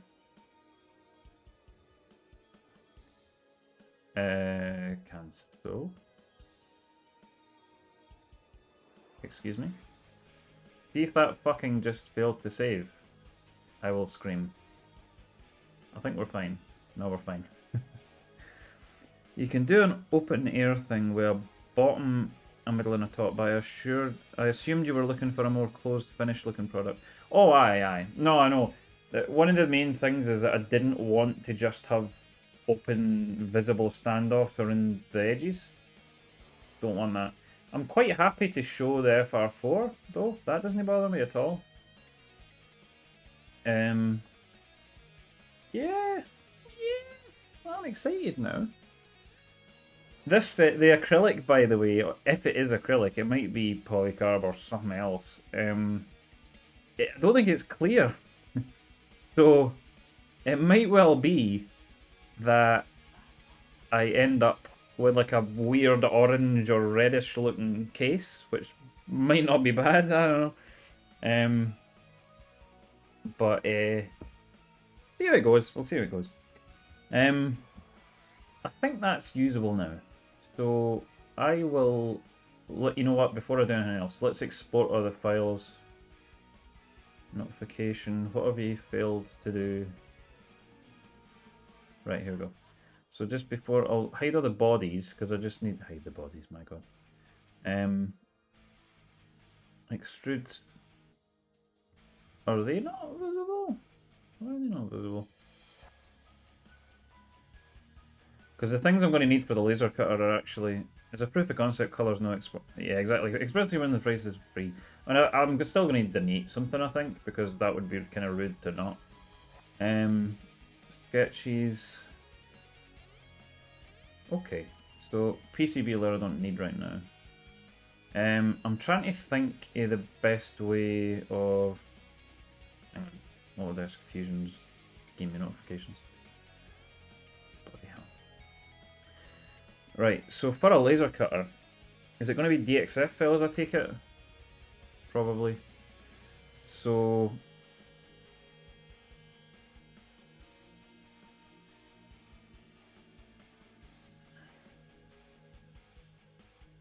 I don't know, actually.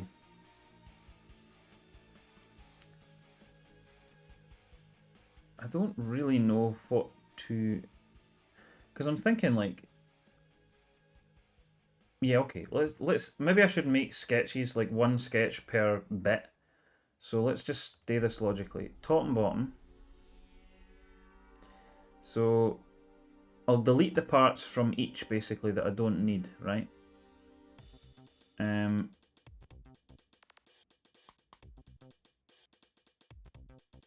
So I've already exported that.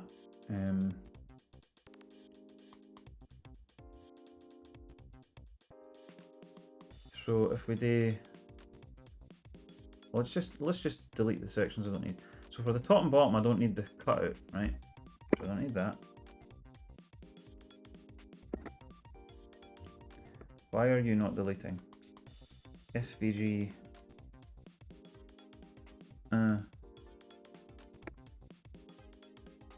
I don't even know if I can export it as SVG.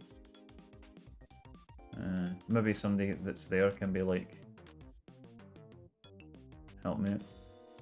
Right, edit sketch I think is what the problem is. Right, here we go. So top and bottom doesn't need the cutout. That is not deleting. Why are you not deleting? Oh, there we go. Delete. Delete. Why is it not fucking deleting? What's happening here? There we go.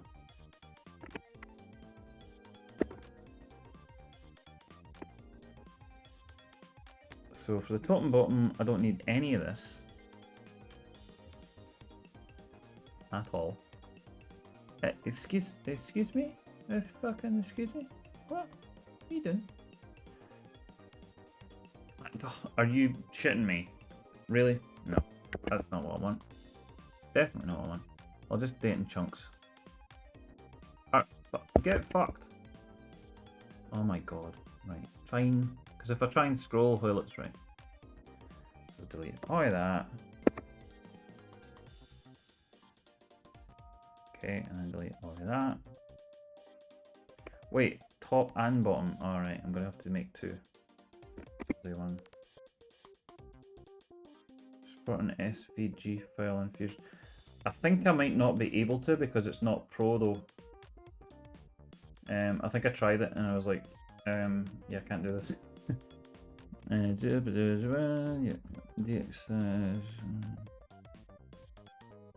Okay.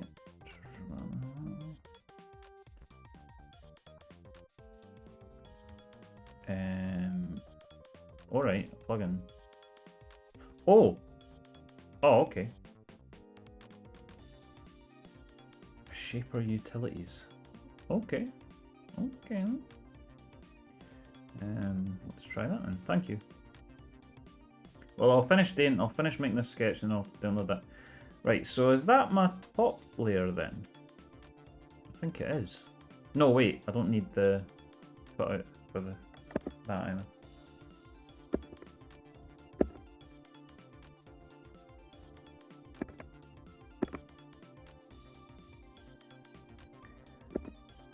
I'm kind of concerned as to why... No, they're still there. Why I'm having to delete multiple times. Right, anyway, so that's my top, isn't it? I think. Finished sketch. Yep, that should be my top. Right, well, let's look at this plugin then. So, I want to go to... Let me see... Where even is the store? Search. No. Add-ins menu and select. Okay, add-ins menu. Where the shit is that?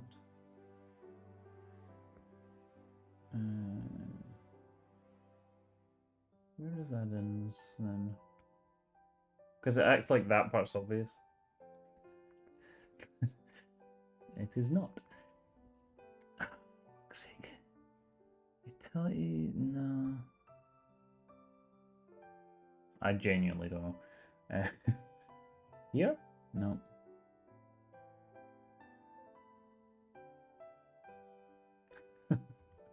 Where the fuck is add-ins?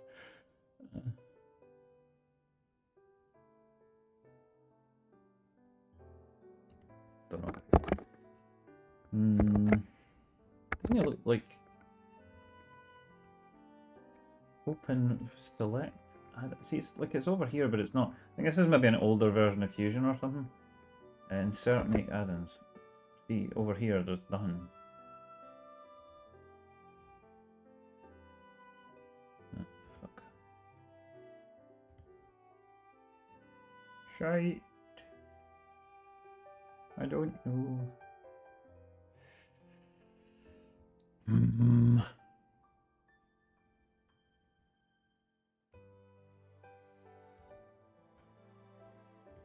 See, SVG, I'm pretty sure. Oh, it's actually not. Never mind. In the utilities tab. What tab? On here? No. No. That, I mean, that isn't a... Oh, wait, it is a tab. Fucking hell, man. Thank you. I didn't even think that was a tab. I just thought it was... Fucking hell. Right, add-ins. There we go. Thank you. My god.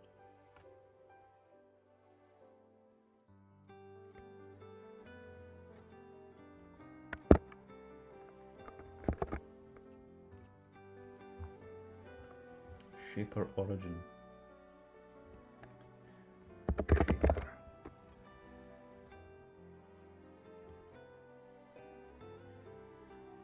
I hope this works on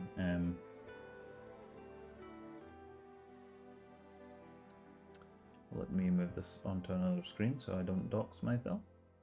Thank you. That one there. Authenticator. God, I need bed. Sorry as fuck. I'll see.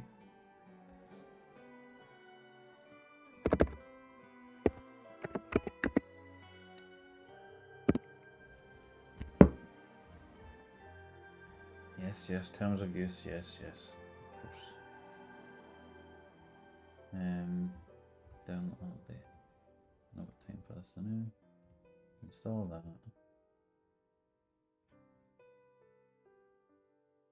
Come on now. Come on now.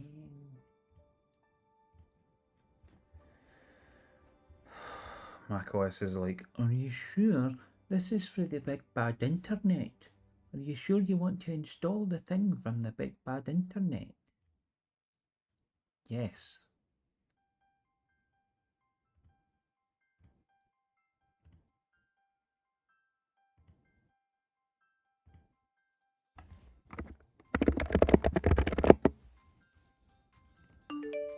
Installed. Keep the installer though, then that's fine. No, I might need to restart Fusion here, I'm guessing, but we'll see. Yes, relaunch Fusion, you should see a new icon. Let's have a look then, shall we? I shall... Alright, well before we export, let's make the rest of the stuff. So that's my top.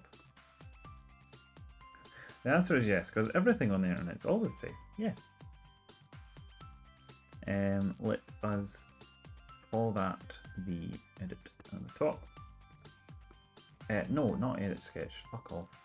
I just want to rename it. Top.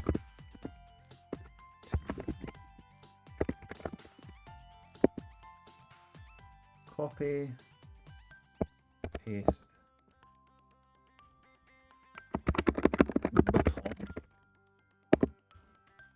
this one, I shall remove this section here. I'll need to edit the fucking sketch again.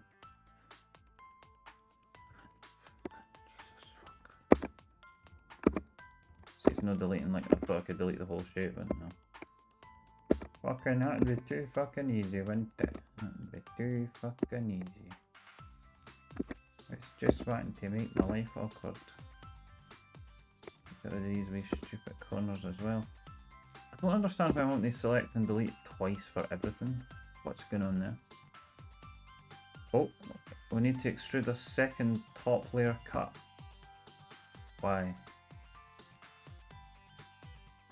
Remember the layers on the, like I've just done, like instead of 2 top layers, I've just done 1 layer that's double the thickness, because like that doesn't matter. Like I'm just going to cut 2, so if that's what you mean. The layers on the top add up to 9. One needs 2. Oh.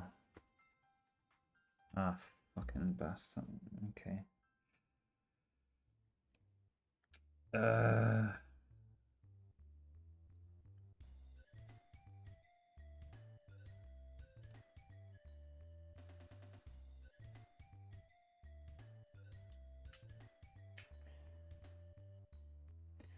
Does it actually? It probably does.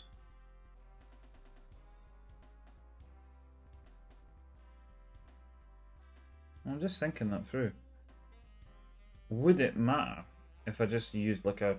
It's probably not very good, but I could probably... Just for the sake of like making it simpler to cut like one thing. Cut 2 of rather than slightly different one with wider holes. Could I not just... Do you have 9mm M2 screws? I mean, no, I don't have any screws really, not for this. I need to get them.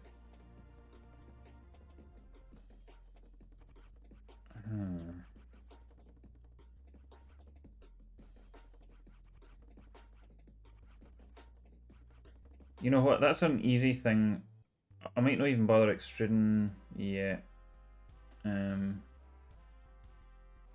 As long as I've got the file for the cutter. I can make another sketch in a minute once I've done the other one, so I'll maybe do that anyway, but...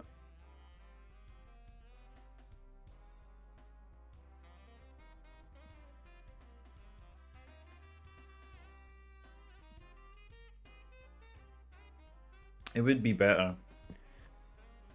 Depends on the hardware, exactly. And that's the thing I don't know yet. So, anyway, I'll continue what I'm doing for now, and then I think I probably will make another. That's a good point. Because otherwise it's got to be big, long... I mean, to be honest, I'm sure you could easily enough find 2 screws.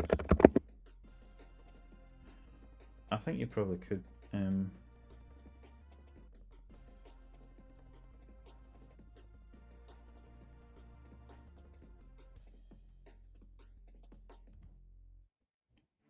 So M2...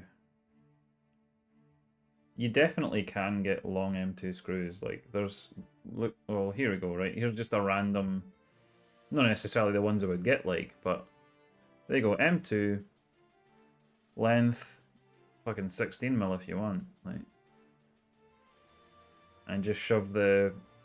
standoffs in the middle part, basically. It does mean, though, it would be a wee bit less, like, stable, because the... More of the screws just not going through standoff, right? If you know what I mean. This also depends on like the thicknesses of the thing. The thing? Stuff. You know what I'm trying to say. The layers. Which I don't actually know because no idea. But anyway, right, let's keep doing the thing.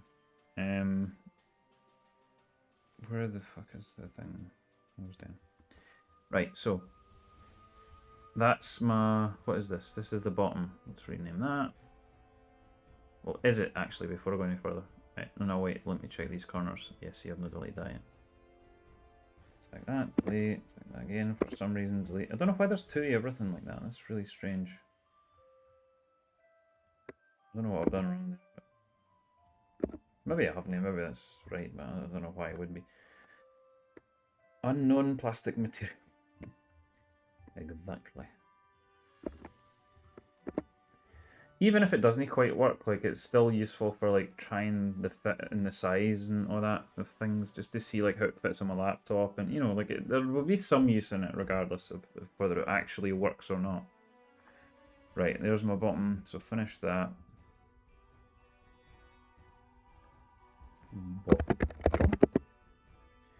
And I definitely won't need more than one bottom layer anyway. So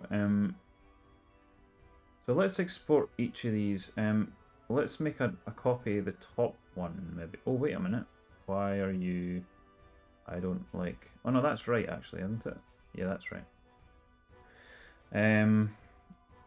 Shall I quickly make a copy of that? You know what would be easier, actually? If I make a copy of the layers one and just delete the stuff, probably. So let's see, copy, paste. Okay, on that one now. Call this one top, almost top 3.1. Okay, that'll do.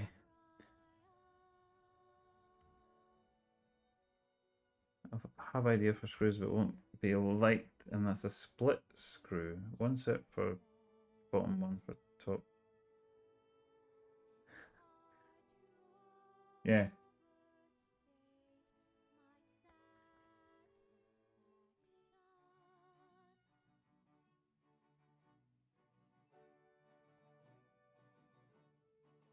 Aye.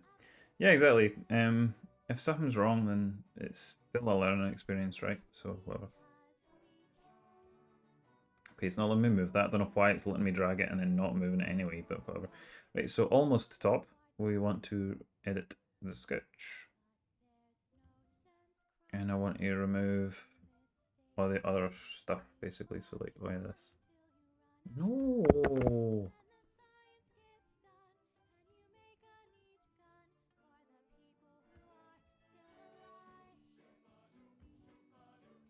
So delete, please. There you go. Does the almost top, that'll be above the USB socket, so I don't need this. No, no, no, no.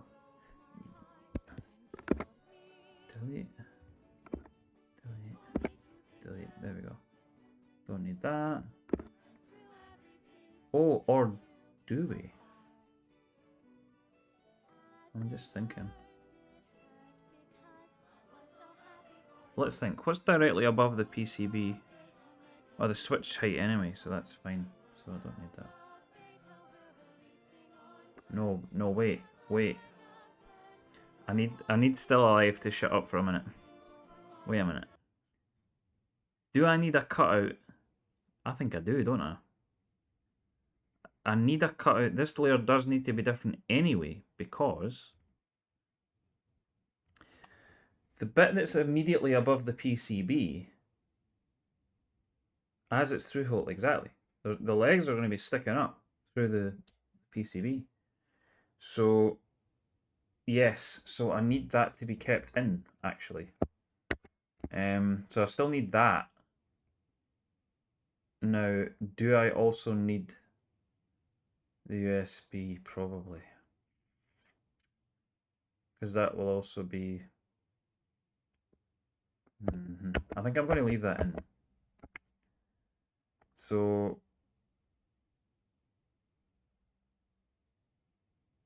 yeah. Okay. So just get rid of this then, basically.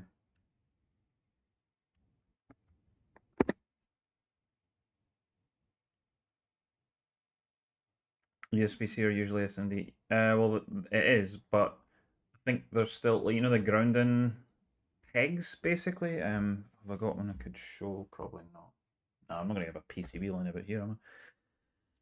They are SMD, but the four like prongs that are like earth in it, I think they'll still stick through a wee bit. It's so hard without having the thing in front of me, like.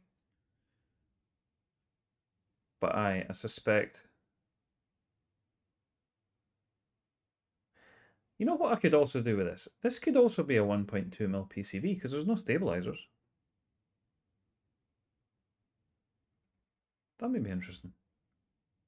Get the boingy boingy effect.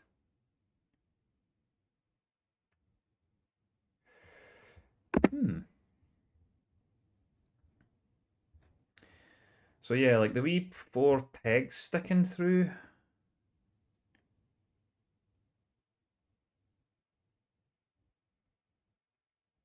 Hmm.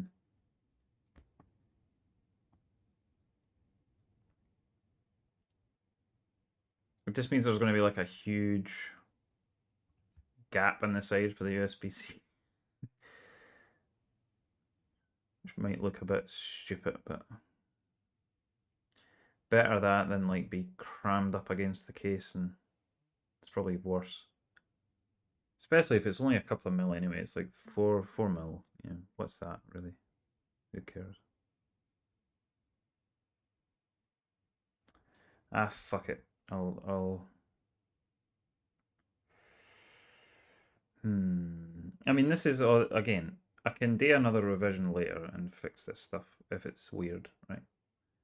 When I see how it all fits together, I can get a really clear picture in my head. It's just right now I'm trying to visualize all this.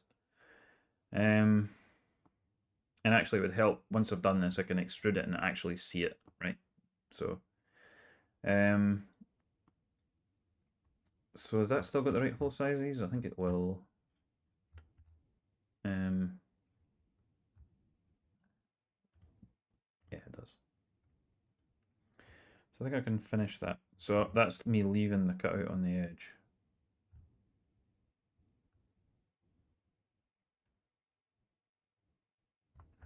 All right. So almost top, bottom, the middle layers. The controller, you will need a reset or just open top for that on the top plate. Ah, don't really, to be honest. Also, it would need to be on the underside. Well, to be fair, I could put a hole in the underside, and I probably should actually. I wasn't going to bother, to be honest. The controller is going on the bottom. But like,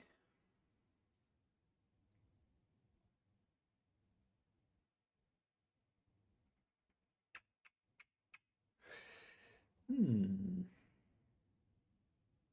I mean, I definitely don't want an open hole in the top pointing downwards because that's just like a magnet for dust to collect in. I would rather it was underneath. Is it a clearance issue? Um, is what a clearance? What do you mean? What's the clearance issue? The button, or because the button, like, there's a cutout on both the top and the bottom, so there shouldn't be any clearance issues with the controller. Um, I'm more just thinking like I wasn't even going to bother the controller chip. Well, the controller chips like there's like 9 mil of space on the bottom. On the top, it's not going to be on the top anyway. But like there, I think there probably still would be enough clearance to be honest on the top. It'd be tighter, but like, but it's going on the bottom anyway. Um, ah, access for a reset button probably is worth doing, to be honest. It's a question of how precise I can be with my placement of it.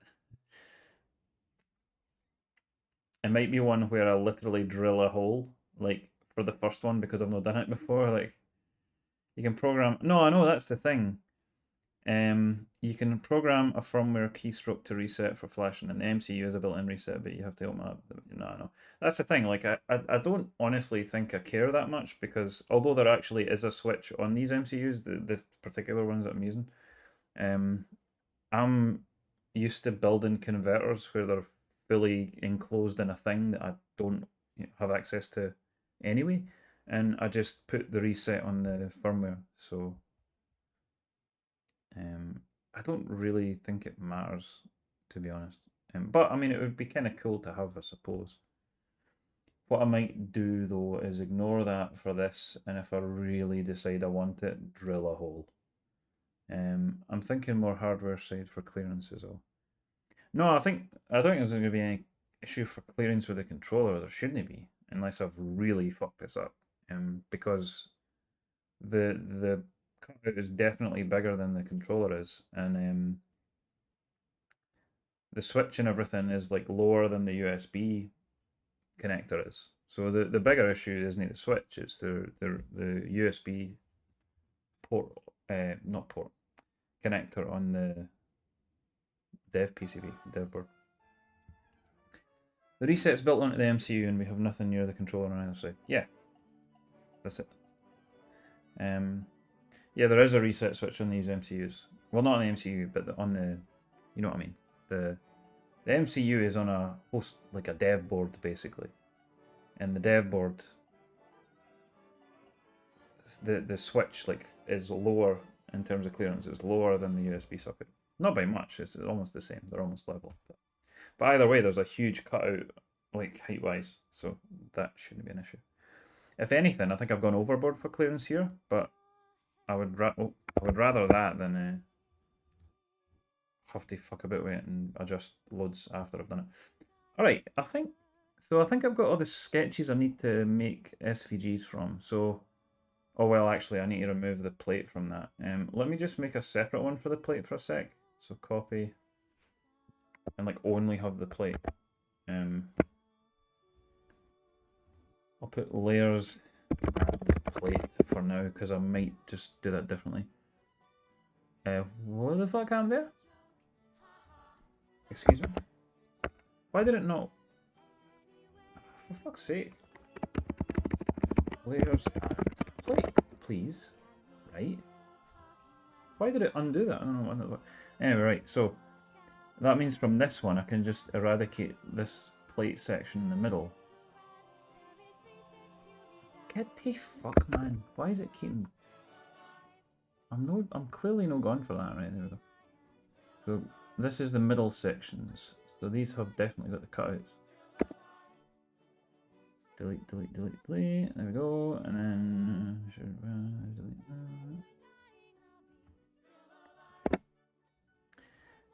Is that right then? I think it is. Yep. So there are my middle layers.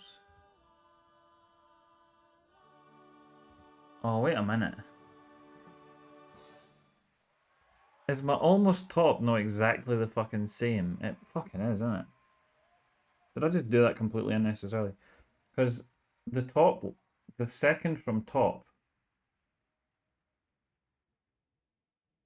Can I blame you for that, Sinvek?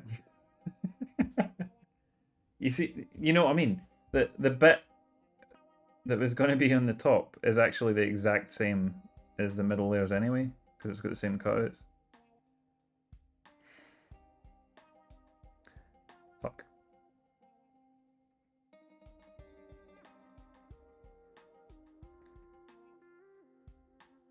I'm no mental, am I right? That's right. Because there's the middle bit there, right? And then the almost top part, which also has the wider holes, it's exactly the same, isn't it? Fuck's sake. Oh well. Right, so fucking hell. The top just needs the screw holes to be smaller and no cutouts besides the middle. Yes, which is what the top is, I believe. In fact, well, the very top doesn't have the cutout. Well, the middle, that's probably what you meant. We talked ourselves into it being the same, yeah. Aye, that's true, because I wasn't going to put the same cutouts on it, but then I ended up doing that anyway, so that's exactly why. So it's not entirely your fault. It's right, so top. Let's start exporting. Let's save this. It originally wasn't exactly, and then when we thought it through, it ended up being the same because we put extra cutouts. Like we left the cutouts on that I was going to delete. So yeah. Right. Sketches segmented for cutting. These are cut. Ready. Got that. Right, let's restart Fusion then. Let's properly quit. No, you know what? No, let's not do that in case it. Why are their uploads still pending? You're welcome to blame me for whatever you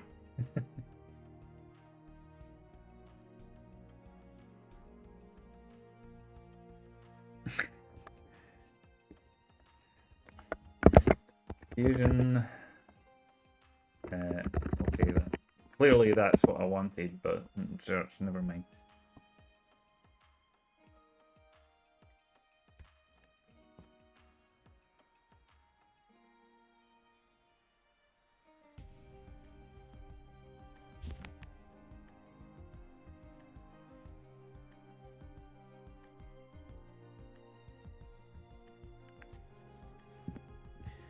Very productive stream. I know, especially for me, yeah.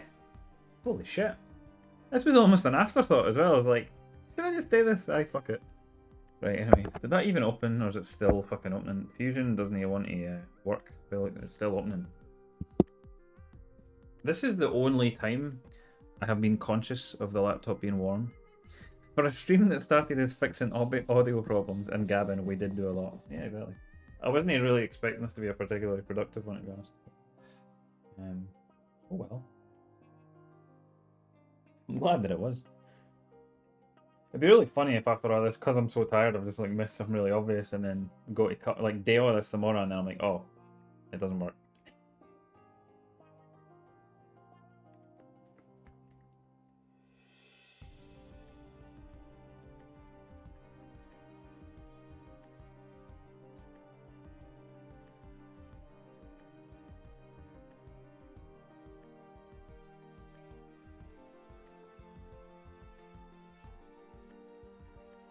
Once I've exported the SVGs, which hopefully will work, I'll finally just sanity check by doing an extrude for each layer individually and just check like so I'm doing 2 of those, 3 of those, you know, whatever. Each one being, we'll just go with 4.5 for now. Okay, so open the file.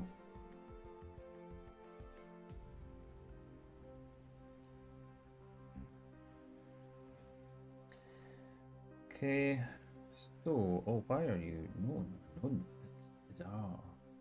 Was this, now, if we go to utilities now, hey, there we go, hello. SVG file, so let's select the sketches that we want.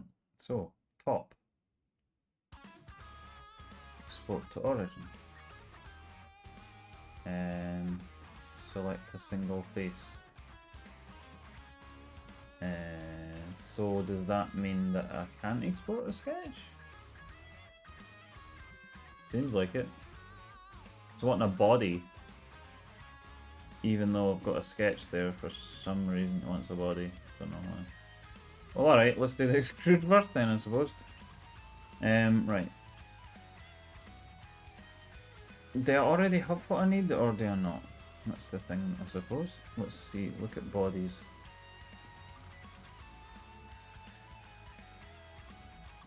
So, let's see. Let's hide the sketches as well. So, body 4 should be the bottom, which I believe is correct. Does that have different screw holes? It does. Good, right. So, that is the bottom. So, let's try this. Export. Yeah, okay, that looks good. Right. When selected. So, Tetromino.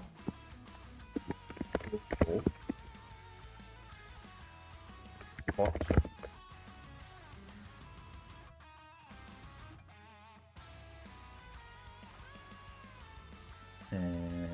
New folder.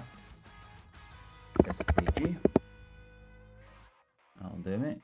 Save. Hopefully that worked. Middle layers and top. Second from top layer. You were saying you're a comic book guy but not into superheroes. Yes. What types of comics do you enjoy? Do you like indie stuff? Yes. Terry Moore's stuff like Strangers in Paradise and Rachel Rising is wonderful. A guy who's now quite successful in the film industry, who has designed all sorts of things for, like, for example, the new Star Wars films. He did like Kylo Ren's costume design and the mask and all that sort of stuff. He has done Oh, the music is distracting me. Hang on, I've forgotten his name and it's really annoying me because I love his stuff. Shut up, music, for a minute. Wait a minute, wait a minute, wait a minute. It'll come to me. The Now of Brown is the name of the book. Um,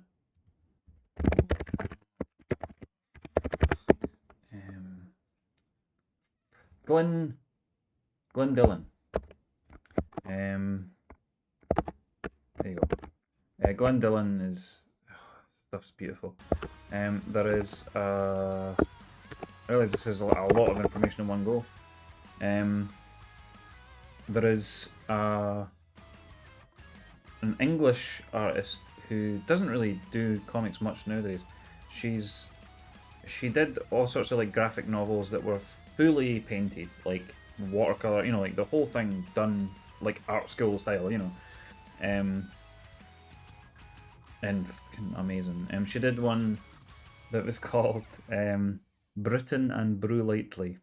Britain spelled like Fern Britain, which might not mean much if you didn't grow up in the UK, but it was like a TV person.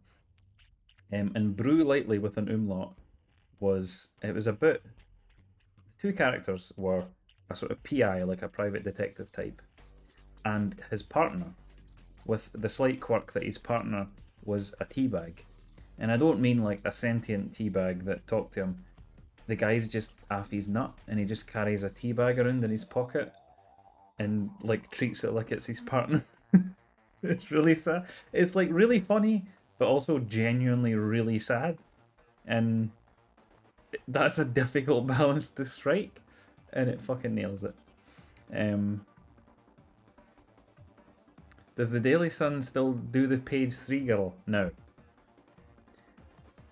We just, and not in this house obviously, but in our own house, we just lifted a carpet to redecorate the whole room, and underneath the old carpet in the underlay was a shit ton of copies of The Sun, and a lot of the pages were page 3. So there was just like a sea of tits all over the floor. Really weird. But yeah. What's some of the ones I did? Yeah. Professional Illustrator, Comics, Sports Illustrated Kids. Right, I definitely need to read this. Sean Tiffany. Do I know that name? I mean, the style's definitely familiar, but I don't know if that's necessarily... That's going in the favourites. There we go. I'll look at that later, thank you.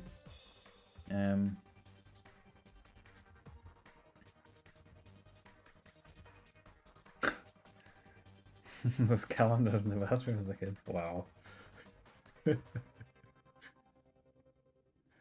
Okay, next export will be the middle parts. So,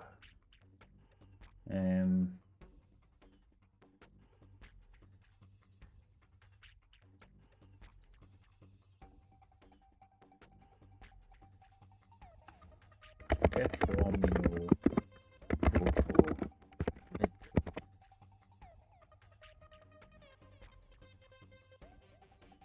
And then we'll do top. Okay.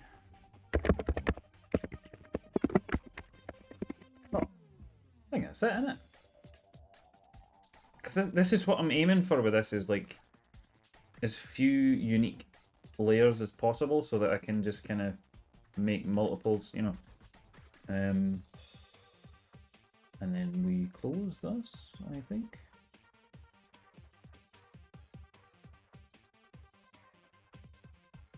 Because I don't think I actually changed anything other than exports.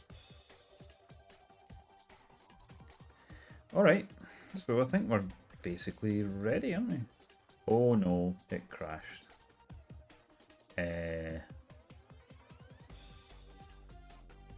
Why did it crash? What happened?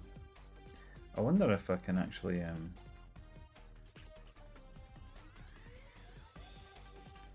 Tetromino Spidget. Just check they're no absolutely fucking mental. Can I preview them in like natively in macOS? Because they might be completely wrong. Why is it opening an atom? The fuck? No. No, no, no. For fuck's sake. I want to be able to see it. Because that looks like a cutout. Like, I feel like I can see what that looks like, but... Ah, shit. Can I open in Firefox? I think I can. Yeah, that looks promising. Okay. So that's the bottom. Yep, fine. Open with Firefox. I mean, it's sure. Don't know why they've done it upside down, but okay. And then open with Firefox. That'll probably be the same. Yeah, they're not upside down. I don't know why, but whatever.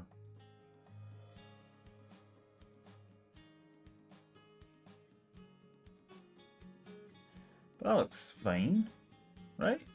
Bottom, middle, top. So like standoffs, no standoffs, no standoffs, basically.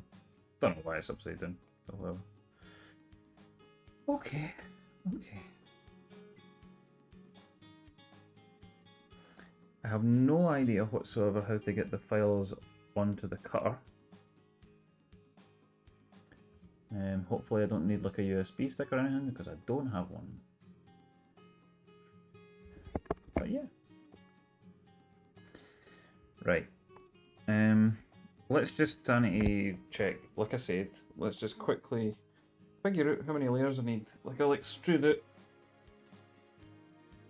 One kind of... If the sheets are smaller, thinking about an extra middle if needed. Yeah, exactly. That's the thing. I need to caliper them or something. They must have calipers. Like, they had a fucking ruler at it earlier and I was like, no, you need calipers.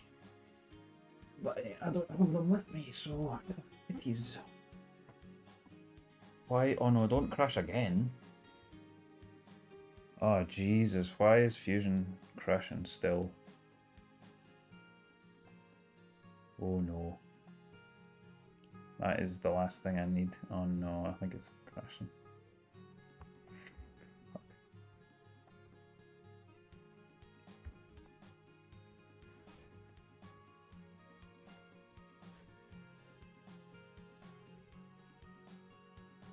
It's opening now. A ruler isn't very good though for measuring the thicknesses of things because it's hard to see if you're like in the middle of a millimeter or whatever, whereas with a caliper you can just, you know, shoop. Save it and so far all looks good. Yeah, I think it is saved anyway, it's just, well that says unsaved right enough, but okay, whatever.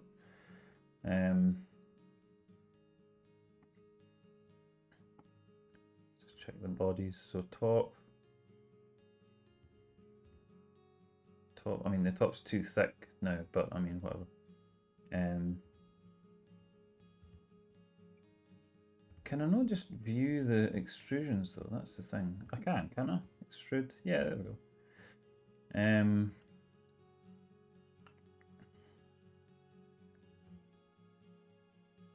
I think I can just resize that though, surely.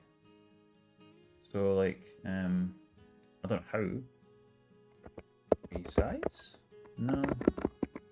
I don't have a clue. How do I change?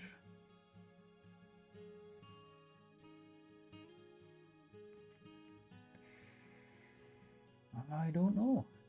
Press or pull, probably. Is there this on a laptop? Yeah. The other two. No, not off the face. No, I don't want it.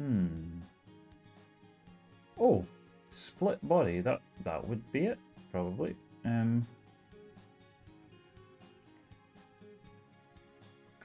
Only got a caliper a year ago. How did I live with it? It's fucking brilliant. Exactly.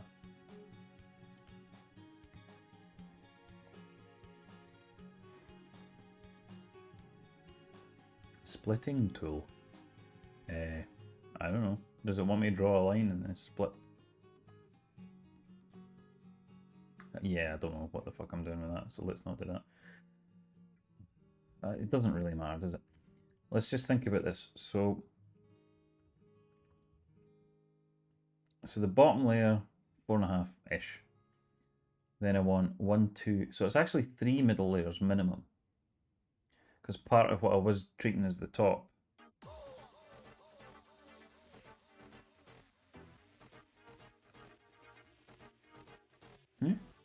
Take that with you and fine tune it. Are you talking about calipers? Because, like I said earlier, I don't have them because I'm not in Scotland. I'm in Ireland right now, Northern Ireland specifically.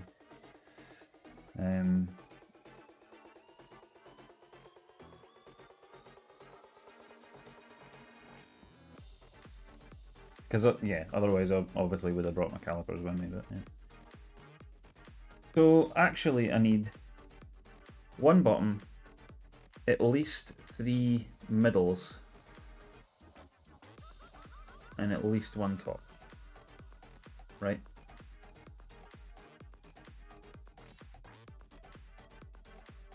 That's right, isn't it? I believe.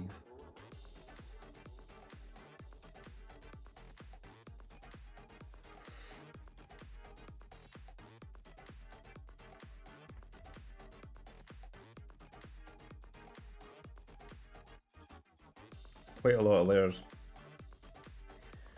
So 1, 2, 3, 4, 5. Is that right? Bottom, 1, 2, 3 middle, 1 top is 5 layers. So cutting 5 things.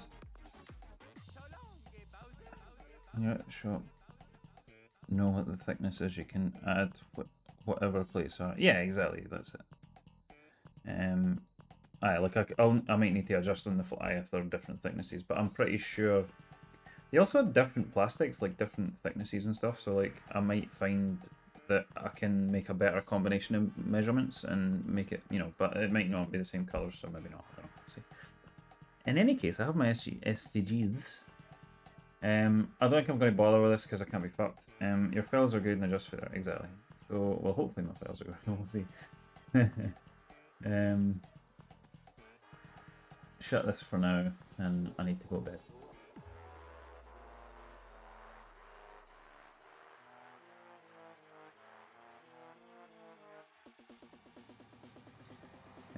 Who is the boot?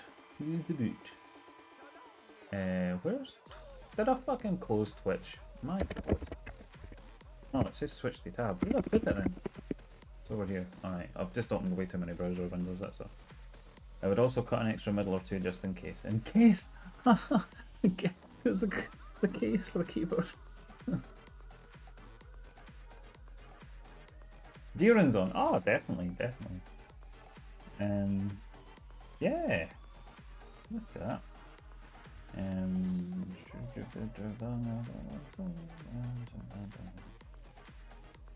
Absolutely yes, because the alternative is Teha, who doesn't need more viewers. So there's Deeran. I feel like I need drugs to enjoy this stuff, and I don't take drugs, so I'm glad it's nearly finished. Thank you to both of you for helping me out with this. Genuinely, like, I didn't really intend to get this done. I was like, that's not going to happen, but we fucking did it. Brilliant. I will report back if it fails. But yeah, thank you. Enjoy your own stream. I'm sure it'll be good. All of this.